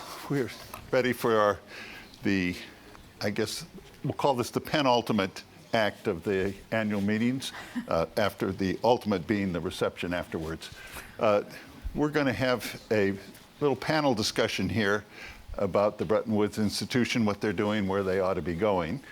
To my dismay, I understand that you have not received biographical information on the panelists, but I would consider this a test of you. How well informed are you? Because if you don't know who these people are, then you need to do some studying to get you up to speed about what's happening in the world. So let me just name them: Shriti Vadera, Thierry Deáu, Vera Songwe, Minouche Shafik. We are honored to have you all here. It's a pleasure to be able to moderate this panel, and you are all lucky.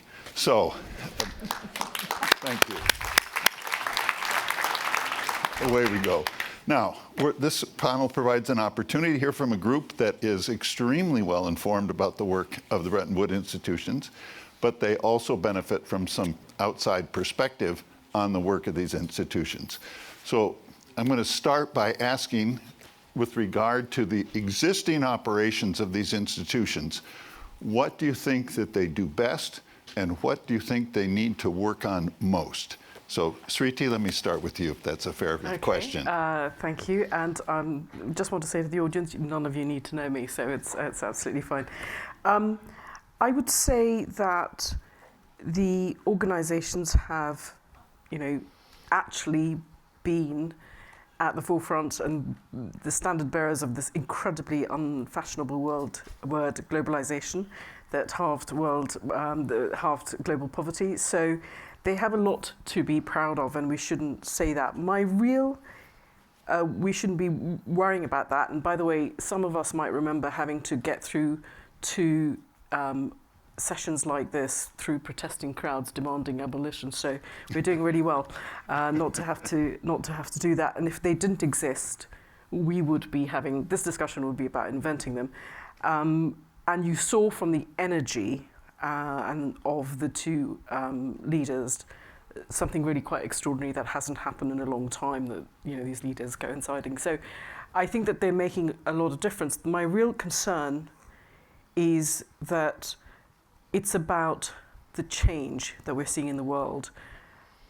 Jack Welch, now discredited, said if the pace of change outside your organization is greater than the pace of change in your organization, then the end is near.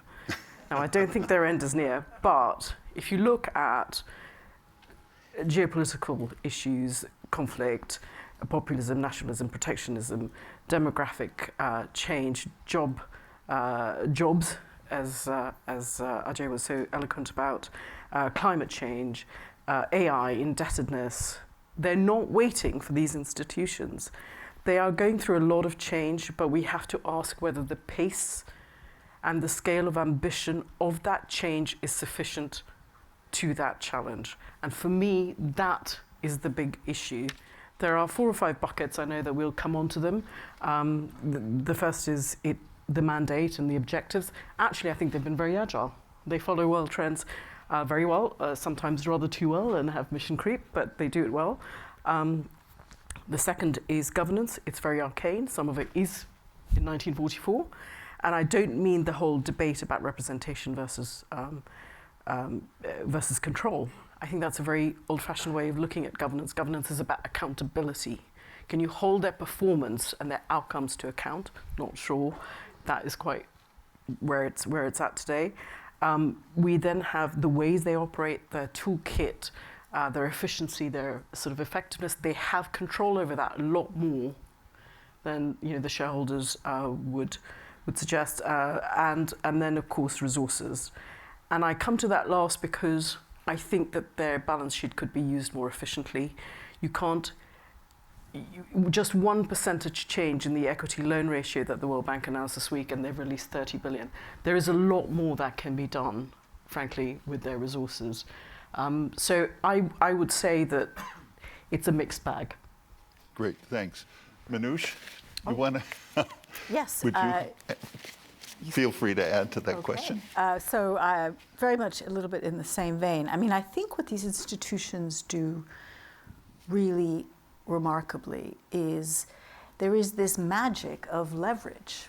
The genius of the World Bank is that you put in capital and you're able to leverage it, and you pool the resources of 200-ish countries, and not all of them are AAA, but somehow the product that comes out is AAA. Isn't that magic? And against that, you're able to leverage these huge amounts of resources for development. I mean, similarly with the fund, which isn't a leveraged institution, but is able to use the fact that they're pooling risks across an array of countries to come out and provide vast financial resources at very low cost to countries in crisis. So I think that leverage and risk sharing is an incredibly powerful force that these institutions bring to the table of development and financial and international monetary stability. The other thing that I just wanted to say, particularly in a world in which there's polarization and nationalization and people being very parochial and wars and killing each other and et cetera, is these institutions, and particularly for those of us who worked in them, are a microcosm of a better world where people from different nationalities, religions, and backgrounds work together side by side every single day. And there is magic in that. And there is the possibility of people traveling together whose countries may be at war in the outside world, but in this institution they are colleagues and they work together and they overcome their differences. And there's just something very, very special about that at this particular moment in history. What they're less good at, their lesser strengths, as you say, when we have someone's human resources discussion.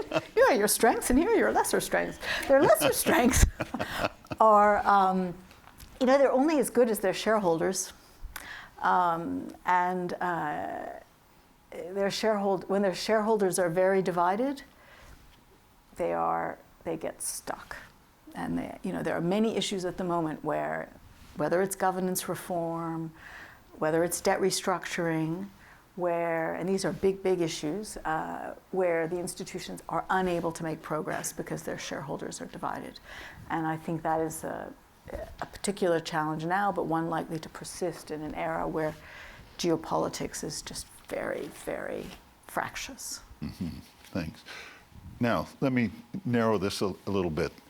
With the pandemic and its aftermath have been particularly hard on developing and some emerging economies. Those have traditionally been the focus of the bank and to a large degree the fund as well. How well have these institutions done in responding to this situation in support of these countries, and what more do they need to be done? Vera, let me start with you. Well, thank you. I think maybe to pick up on what Kristalina said, clearly during the crisis we saw the IMF and the World Bank respond really quickly, both with the PRGT and the bank on IDA. And I think some of the largest disbursements came from there. But compared to what the countries needed, it was not enough. I must say that what the IMF was able to do in the beginning was they were probably the ones who provided the first sort of debt forgiveness. So the 17 lowest, poorest countries. And that was very helpful. And I think immediately after that, at the time I was at the Economic Commission for Africa, we started calling for a little bit of a debt suspension conversation, the ministers of finance. And I want to say that we lost the Minister of Finance the former Minister of Finance and Governor of the Central Bank of South Africa. I'll take this moment to just think about Tito Mboweni, that I think was an incredible partner in shaping sort of South Africa post-1994, working, of course, with Trevor Manuel, that many people in this side know very well. But we had a meeting with Tito, and he was then Minister of Finance of South Africa and the Minister of Finance of Ghana, where the African finance ministers called for a suspension of debt payments. And immediately, I think the letter was sent to the World Bank and the IMF, and the next morning, the IMF came out and said, yes, we're going to do this. And so after the G20 picked it up, and we got the DSSI, Debt Service Suspension Initiative, $13.9 billion to the low-income countries was sort of written away, working through also the credit rating agencies. So I think the sort of speed of the response in terms of paying for the COVID vaccines as well, we worked very closely on what we call the African Vaccine Acquisition Initiative with Strive Masiwiya and a few others in the private sector, Afri-Exim Bank and the ECA, to see whether we could procure vaccines when it was very difficult to get vaccines. And we were able to leverage African countries' SDRs and to come up with $2.2 billion. So this was African money to do it, but we needed some guarantees and to close the gap. And we went to the World Bank, and the World Bank immediately said yes. So we were able to work with the World Bank and some of these countries to procure the first Johnson & Johnson vaccines that came. So there was, I think, a speed in the reaction. On the other side, I think that what we could do more was, and Kristalina started talking about it now, and we're very happy that it's happening, is at that time there was also sort of the conversation of the debt crisis and the debt distress, and everybody was in debt crisis.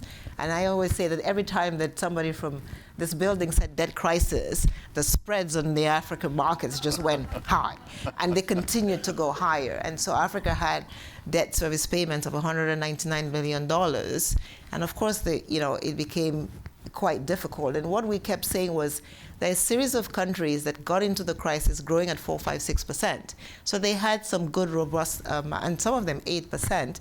They had good macro fundamentals, but their debt service ratios as a share of their tax collection were higher than 15%. This is a liquidity crisis. This is not yet solvency. This is not yet debt. And we kept insisting at the time, we must label these countries differently so that we can then give the right medicine to the right sickness.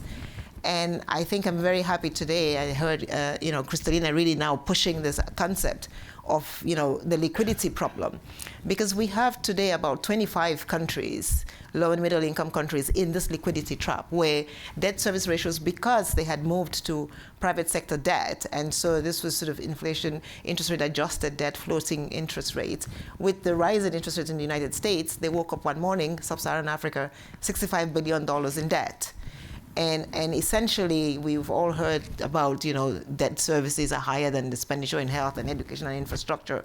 And I think what we're trying to do with this liquidity gap, which is a new initiative, is to say they're not yet in a debt crisis. If we give them the liquidity that they need, the markets can reopen for them cheaper, but they must have a good growth story or a good growth trajectory. We can get the bilaterals to sort of restructure some of their debt, and the IFIs can come in, and that's why IDA is so important, and the PRGT and the RSTI is so important. We can come in with long-term, I think, congratulations to the IMF, congratulations to the World Bank, 30-year loans from the IMF, 50-year loans we just heard now from the World Bank. I think this is what countries are looking for.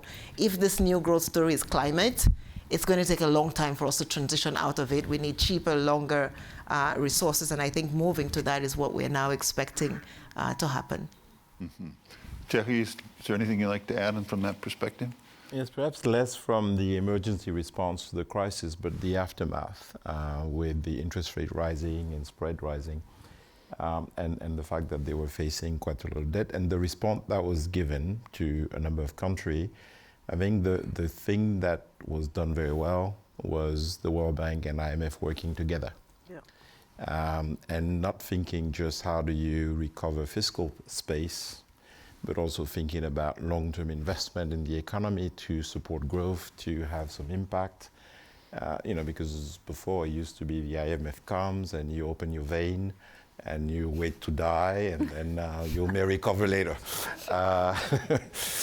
Now it's everything coming together. I take the example of Ethiopia, debt restructuring. They had to let go of the currency control, but at the same time, $1 billion or so from the World Bank to restructure their energy sector that was in dire need and has such an impact on the whole 100 million country.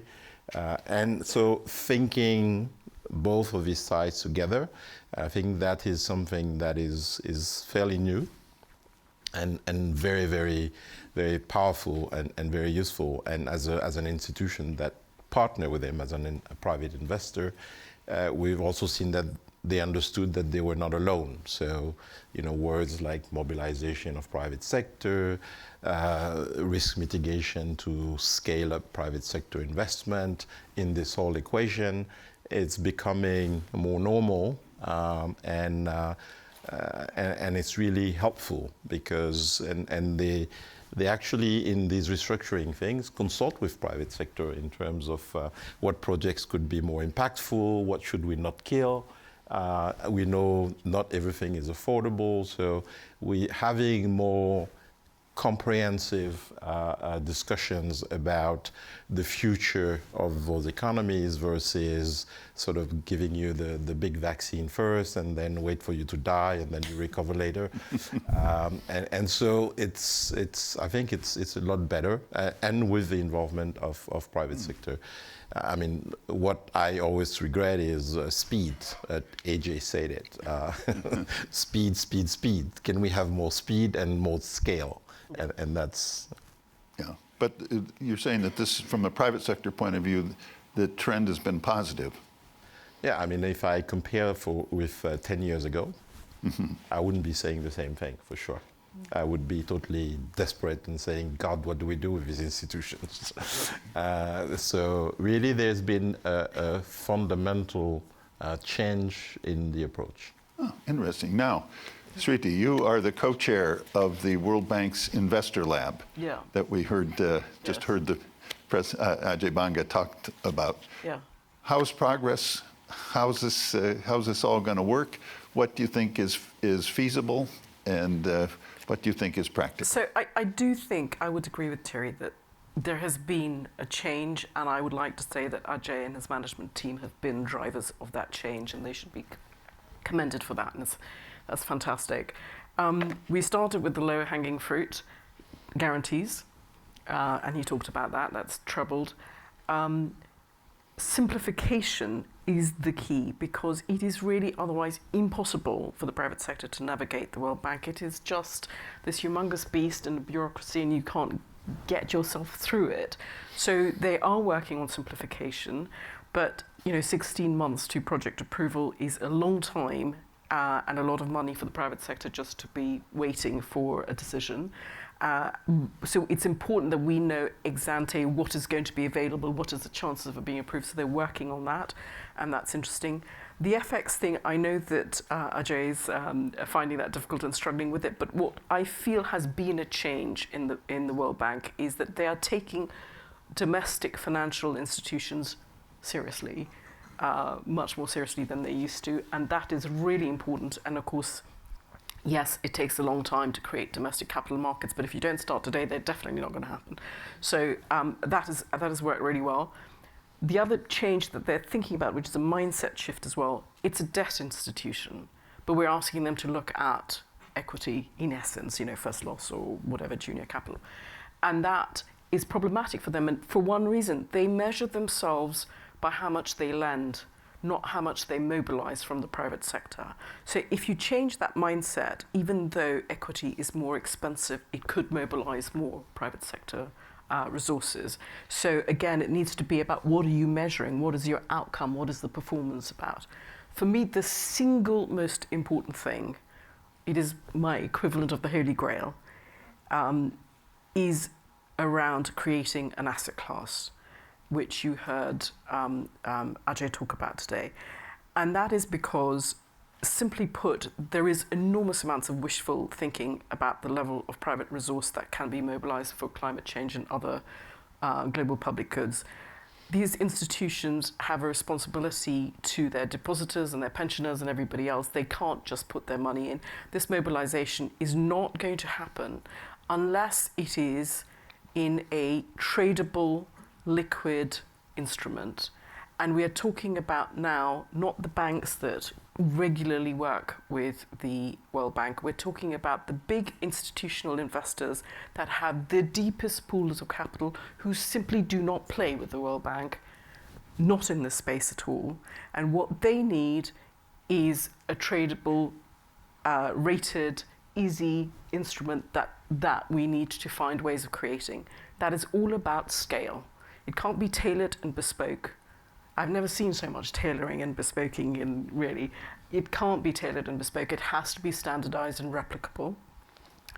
And it can't just be the bank, because this is a very large market. And so we need to work with other multilaterals, with domestic financial institutions, with private institutions, to try and create this asset class. Because if we want this climate finance hole to be financed, this is the billions to trillions only comes from this source. Mm.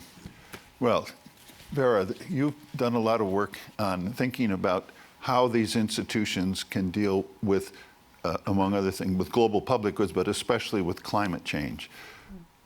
How practical is it that these Bretton Woods institutions that have been used to working on a bilateral country-by-country basis can effectively help shape work on climate change that fits into what Shriti just described?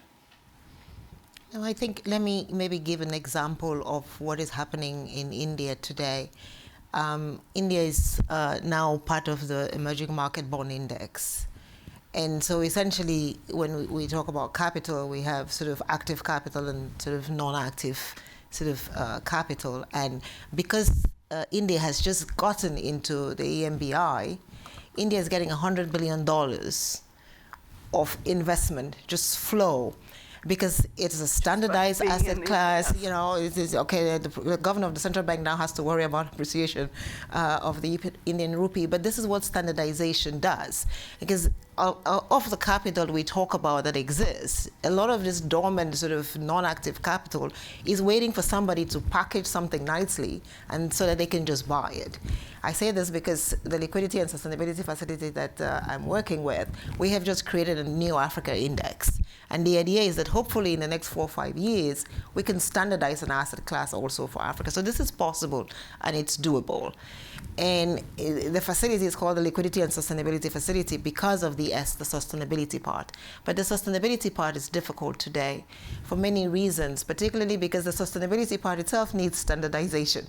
And so there's a lot of work now on sort of the interoperability, the measurement, the verification, the registration of a carbon asset. What does it look like? And how can we procure it? I think we talk a lot. The IMF has done studies that say that sort of the average accepted carbon price should be somewhere in the order of $80 to $120 dollars. Today we're getting $5.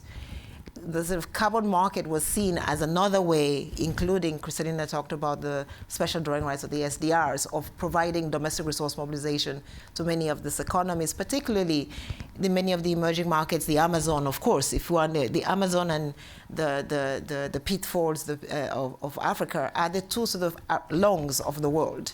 And so they are sequestering carbon. If we were to put a price to that, you know, the kinds of money that we need to power Africa and to power Latin America and to send girls to school, we can get from the carbon markets. But we are not able to do that because we haven't standardized and we haven't created integrity enough in that space.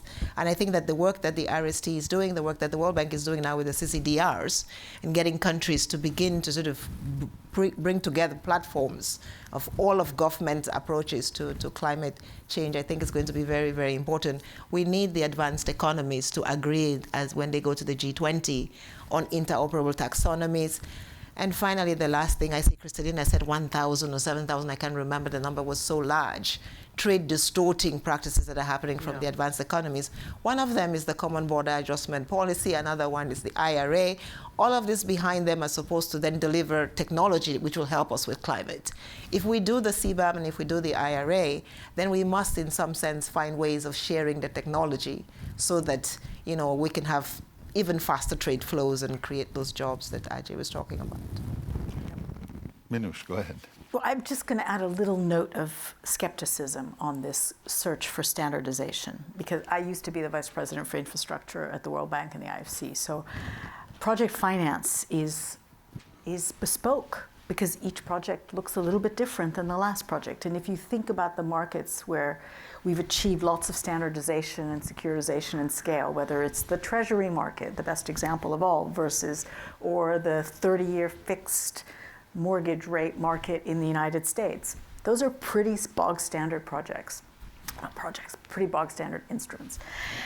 You know, a power plant in India versus a power plant in Mozambique are going to look really different, and the risks around those are going to look very different. And so I appreciate the idea of standardization being an important tool, but the reality on the ground, I think, makes it very difficult. And so the question is, what alternatives can these institutions provide? And I think a potentially more promising route is project certification by these institutions. If investors know that the World Bank or the IFC or the African Development Bank have been all over this project and have assessed it to be of a certain quality, And that then can get turned into a standardized pool of a set of projects that the World Bank and the IFC have certified as being, let's call it, a certain credit rating. I think that might be a more realistic way to achieve what you're trying to achieve, which is scale and financing. I would like to pick up on that. I think the kite marking, so to speak, Right. which we talk about a lot at the lab, is really critical. It's extremely hard because you're asking people to kite mark not just the project's feasibility, but in this world where we have a lot of campaigners who would just prefer us to divest rather than to invest, you're asking them to also kite mark whether something is genuinely green. And that is very politically fraught. And Mark Carney and I have been working on this for a while, and we have yet to find an institution prepared to do it. Just so we're clear. There are a few initiatives. But they should step up. They should step up. And the other thing I want to say about securitization, because I don't want to get into the technical details on standardization, it is possible because we're always talking about post-completion, and we're talking about having a wrapper with the IMF and the World Bank. So it's all doable. And sort of bore you with the financial engineering of it. It's doable. I think I'm finding the biggest problem is making the institutions all work together. That is much more problematic indeed than the actual sort of projects themselves. Hold that thought, because we're going to come back to that issue. Thierry, go ahead. Just on this, standardization in a way is a thought and an ideal. The UK government was very smart when they hit that wall of you can't standardize project finance. They went to normalization, but it was the same. Yeah. It's the same. So it's just that the word. But you had an entity that normalized. Yeah, but it is possible, and in fact, to a great extent, a number of African countries use the same type of contract, but have been pretty much drafted by the same DFIs and the same IFIs, and it's possible to ask them to also harmonize their regulation when it comes to energy, when it comes to water. And that's the level of normalization, standardization, or rapprochement that you need to really put something later on. From the sustainability perspective, actually, I happen to chair an initiative called Fast Infra. Are you going to do the kite mark then? Which involves IFC, HSBC, a number of institutions, the OECD, and all. To really try to have a rating for sustainability. Yeah. And the whole goal is to scale up. Yeah. And they've been working on it for about 2-3 years already. We're in test period, and Bloomberg is quite involved in terms of data management in there. So I think we'll get there. So it's not impossible, and we'll get there fast. But the issue is scale. The banks that we're talking about, the banks that do project finance, they don't have the scale. The trillions are in the capital markets. That's the bit we have to tap. We agree the banks never had any money anyway. And they never had any money. The real money is that. with the asset owners. Correct. And they are going through the capital market or sometimes through the banks. But I totally agree. It's scale, and so we need those sort of ratings. But I don't think that standardization is impossible as long as we don't use that word. I think the word that it scares a lot of institutions. It's really bringing regulations, contracts to better standards, and I don't think we're far away from that. Indeed. I'm going to have a momentary advertisement for the work of the Bretton Woods Multilateral Reform Working Group. Right. Whose report I hope you all will read, that said we have on climate an issue that everyone agrees now is important, is pressing, potentially existential, yet not that much has happened. What needs to be done?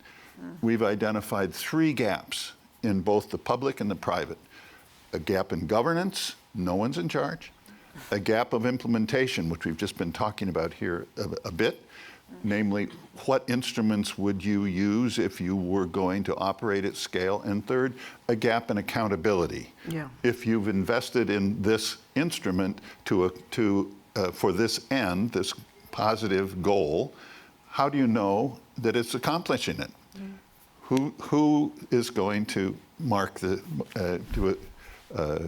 assure the investor that that's, or the public investor or private, that that's what's happening? Is that a reasonable way to look at things? And how do we move forward on this? Can the Bretton Woods institutions themselves take important leaps forward, or does this require a political agreement first?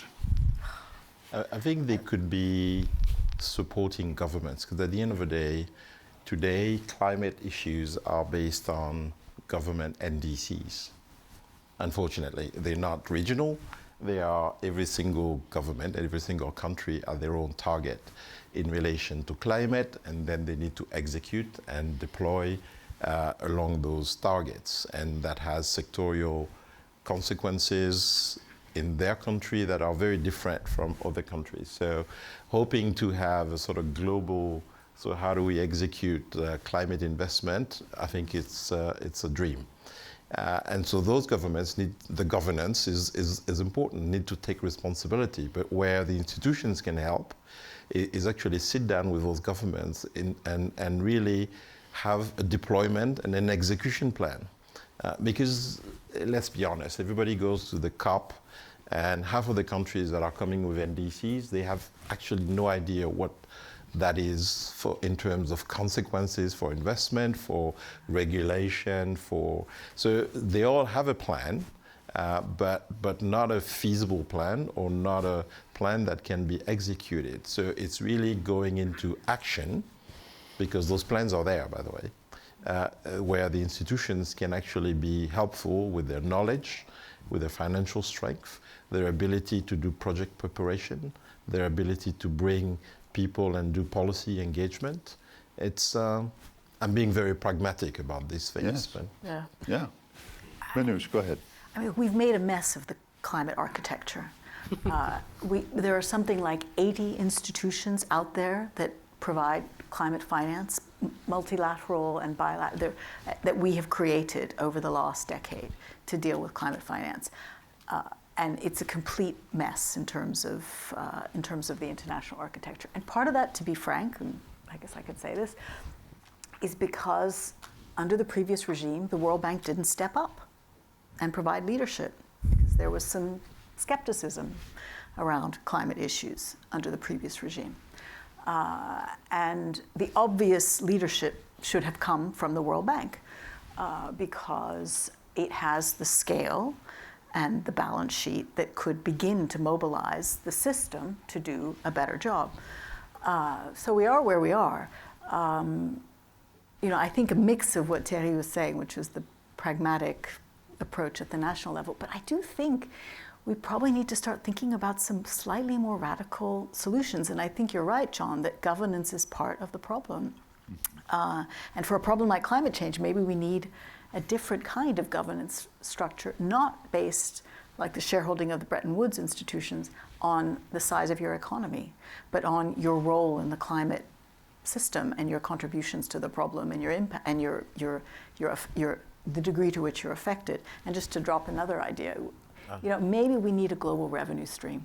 Maybe we need a global tax. And as an economist, I have to say the most efficient solution would be a carbon tax, but as close as we can get to a carbon tax would be the best way. So Minouche is an economist. We all would like a carbon tax. Yes. While waiting for a carbon tax, we could do a new issuance of special drawing rights that are climate SDRs that are allocated based on sort of incidence and effectiveness. We just heard Kristalina talk about how important and how useful and how far the SDRs went. And if there is one crisis we know is going to happen, is the climate crisis. If there is one crisis we know how to fix, is the climate crisis. The problem is we're waiting, and we know that every day that we wait is an exponential cost. And we do have within the IMF structures the permission to issue SDRs for crises. It doesn't say whether it's forthcoming or past. We've done it recently, we can do it again, and I really believe that maybe there is something that we could do around sort of pushing. And then You know, we've just put out a paper, publicity at the CGD saying, you know, maybe what we do then is if we issue SDRs, we give some, you know, distribution to all the multilateral development banks. And we've seen the Inter-American Development Bank and the African Development Bank put out a paper saying they could leverage 1 to 10. All of them can do that, the Caribbean Development Bank, but maybe there is a way where there is an RST in the IMF and something at the World Bank and some of the regional development banks. The local currency issue, one can then fix much faster because a lot of the project development, a lot of sort of that first initial cost of developing any kind of project, that's the most expensive part, where the risk is highest. If local development banks can do that, national agencies can do that, maybe we don't fight the foreign currency, foreign exchange problem. We just do it locally on local currency, and it's much easier. And SDRs can be a solution to that. So what I hear is that there are lots of ideas of potential solutions, but we also heard that perhaps the UN-led COP may not be the most effective way forward. Shriti, you had a critical role in organizing the London G20 summit in April 2009. Then we think back was probably the most impactful, was the peak of the effectiveness of the G20 that adopted a whole set of real measures. Today, the G20 looks like it's stymied. Is the G20 a possible way forward? Or, hint, should the Bretton Woods institutions seize the day? Well, I think I'll take the hint, but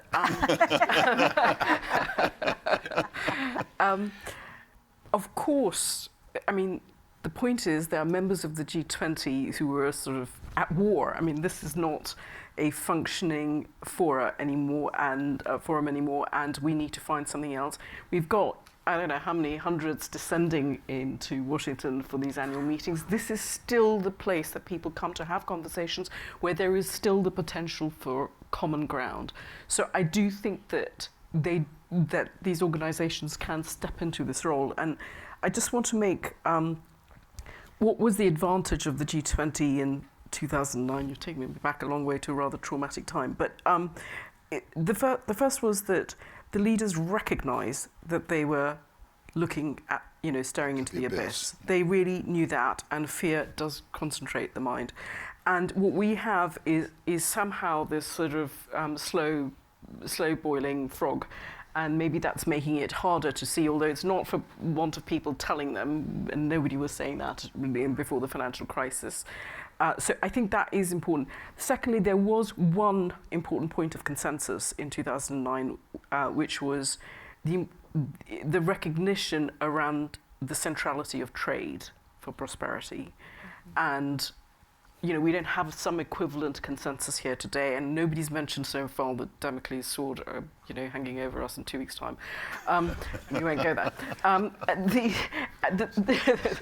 But the third thing that I do want to come to on the Bretton Woods Institution is about political leadership.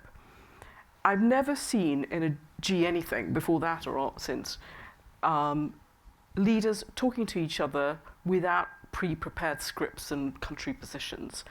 And that is astonishing. I have to admit that Gordon Brown, who was chairing that, did lock the room and then demanded his $150 billion to get to his $1 trillion emergency facility. I mean, $1 trillion was a lot of money at that time.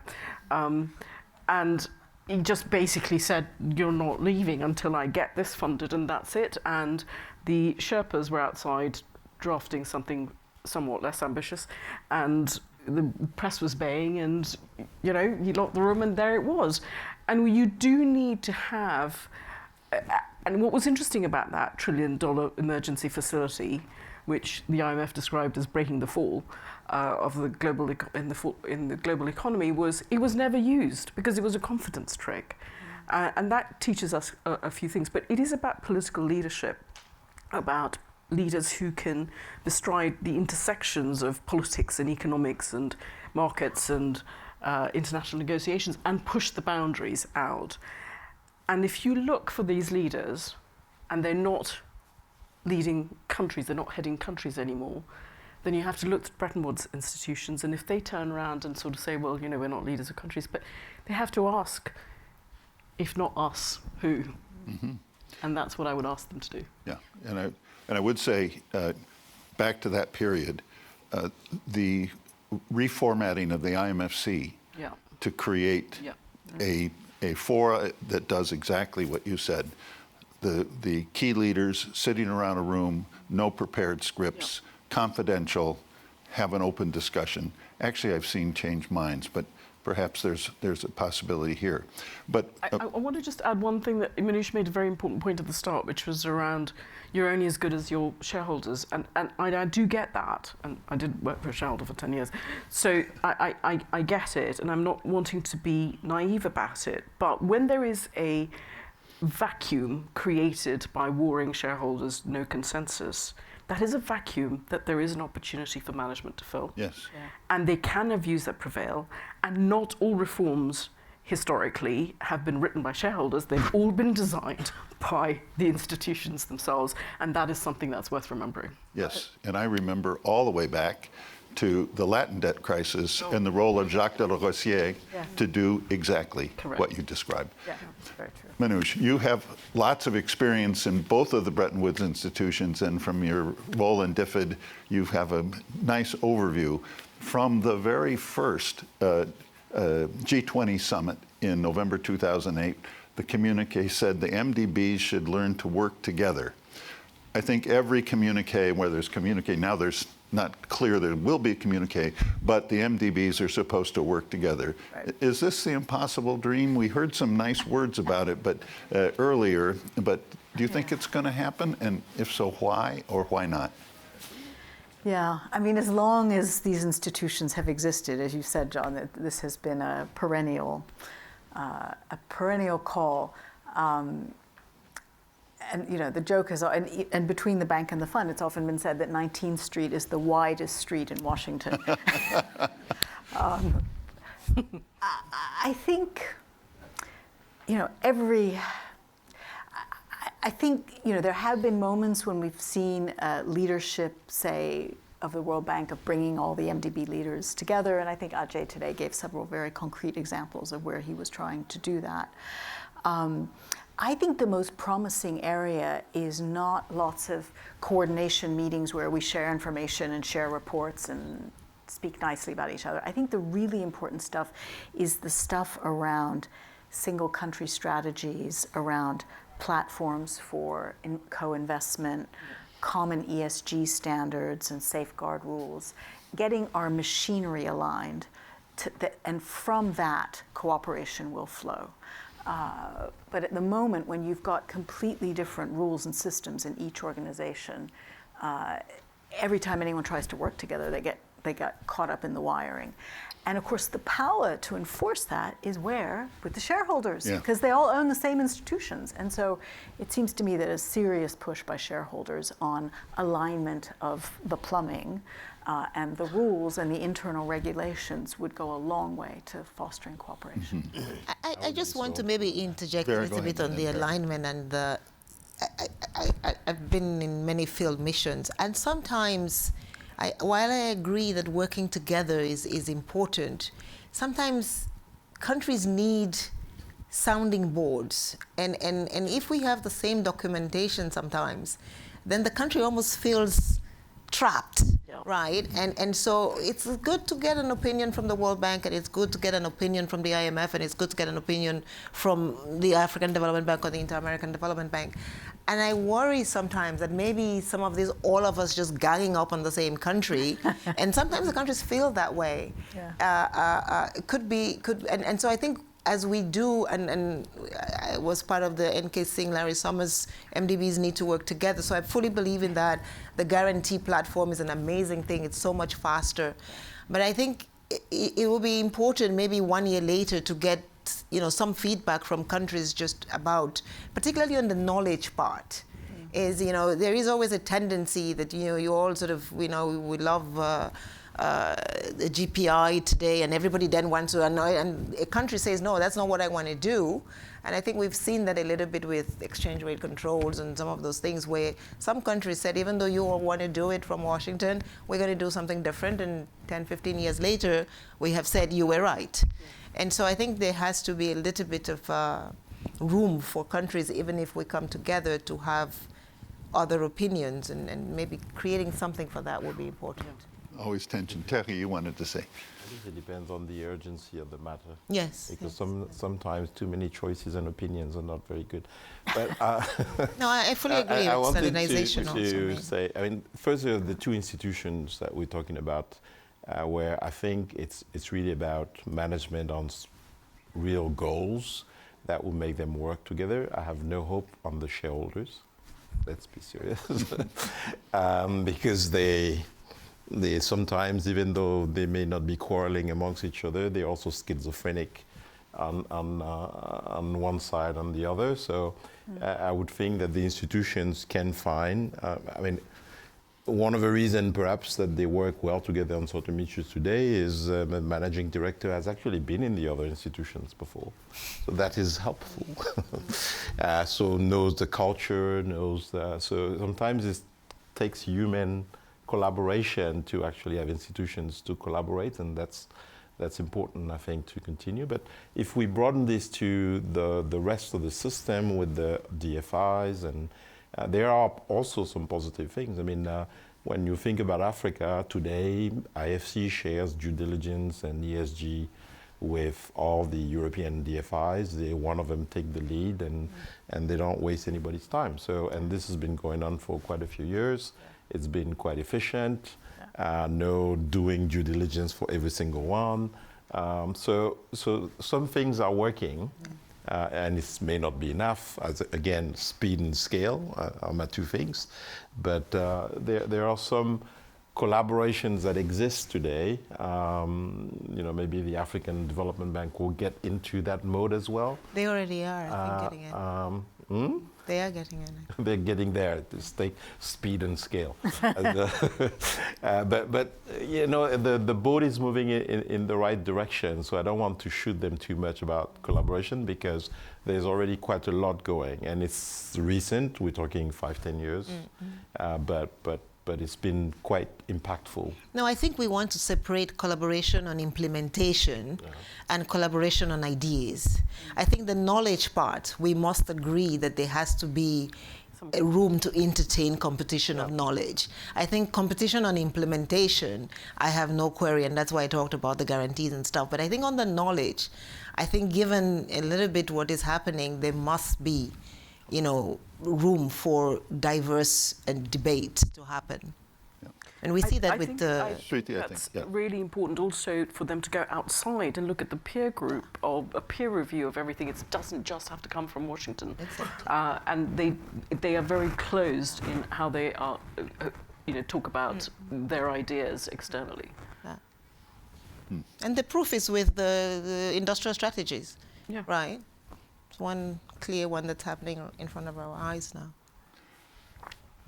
Before we come to an end, I want to ask one, for an American audience, inside baseball, let's call it nuts and bolts question about the organization of the Bretton Woods institutions. And that is, we have take the fund, you have the Board of Governors, now 191 members, pretty big. You have the IMFC, advisory, and you have the executive board meeting every day at the level that it does. The Articles of Agreement contemplate the creation of a ministerial council that would create a decision-making body at a ministerial level that would be representative of the entire membership, but with a voting rule that so it could reach decisions on controversial issues, and those decisions would be binding. A similar organization could be created in the bank.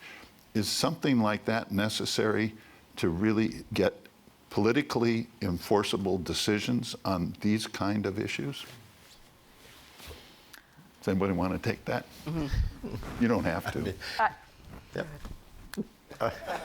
No, I was going to. Yeah, I mean, okay. we all support that but that would be a sign of multilateralism being really hot, and so I don't see it happening. I think we need to keep pushing for it. It would solve quite a lot of issues, which is anywhere where you have pretty much. You need everybody to say yeah to do something is a disaster. I mean, we live this in the European Union. You live this in these institutions. And the moment that you can come to representative decision bodies that can basically decide on a majority or supermajority basis, the entire world could change. But you need to really build the trust of in multilateralism to do that. If we could impose that solution, it's because we wouldn't need it.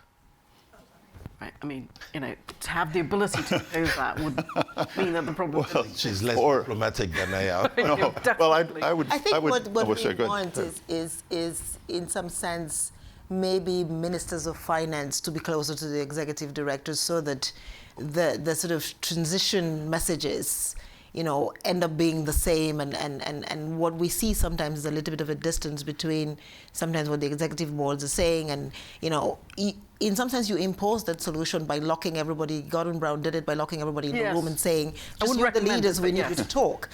And I think that's what the ministers, I think the proposal from the Bretton Woods Committee is the ministers are closer to these problems and they go on the ground and they see some of these things and maybe they have But wouldn't it be sometimes slightly simpler to different, get the executive directors to work better and more effectively, and it doesn't need an articles change? And there is so much self-reform that is possible without touching the 85% and the 70% and the supermajorities and everything that's needed around governance. It strikes me as extremely strange that the executive directors approve all of the loans individually at quite a small sum, but don't approve the strategy, which strikes me as bizarre. They can't possibly hold the management to account on performance and impact because the performance and impact is in the loans that they've approved themselves.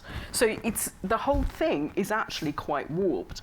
So for me, adding a layer without looking at the structural thing, if you were in a position to add that layer of, break the deadlock, then you should break it in a lot of ways that actually create a more permanent structural reform rather than having the emergency fly-in of ministers having to agree and have, them locked up in a room, then you're negotiating whether you want to go to the loo. I mean, literally, it's not a pleasant thing. I think I'll propose you as the next candidate. Next round. Minouche. I mean, I just would posit a slightly different view, which is in a moment of deep geopolitical tensions, where finance ministers are likely to be very political animals at the moment. Yeah. The reality is that the resident board members tend to be sympathetic to the institution. And there is quite a lot of peer pressure around that table to agree. And I suspect a lot of the argument is executive board members going back to capitals and saying, no, be a bit more moderate. We need an agreement. My colleagues around the table are not going to like it if we take such a hard line. So in easy times, the ministerial council might be a good idea, but in really difficult political times, we actually might be better off with this rather cumbersome, inefficient governance structure and focus more on the kind of... And it allows sometimes the management's view to prevail because Quite. they can... I mean, my advice to management is 63 ask for less permission. Yeah. I mean, just do it. I mean, let's face, John and I chaired 167 board meetings at the IMF. You probably chaired more than me. And of course, one of the most common tactics was they all disagreed with each other. Yeah, so you just agree. went through the middle. Exactly. Right? Because they're not agreeing, and so it's a consensus-based, and management Vacuum, and proposes you the take it. Yeah. solution. Well, I'm afraid we've come to an end. But we still have the conundrum. We agree that the most pressing issues are global issues, and especially climate, that something needs to be done, and yet the action so far has fallen so far short of what we think needs to be done. So I think this has been an extremely... Good surprise. Well, that Shriti, you said it. When folks become convinced that action is necessary, then it will happen. And it strikes me we're getting closer. I think we're getting closer. And we should be, can we end with being grateful about the coincidence of really determined, open-minded leaders at the moment? It's a happy accident. We'd like it not to be a happy accident the next time, but it indeed. is. So we should be grateful for that. Indeed. And frankly, leadership of folks like you who, from the private sector, from the public sector, are focused on trying to see what we can do to move this forward and get this done. So with that, thanks.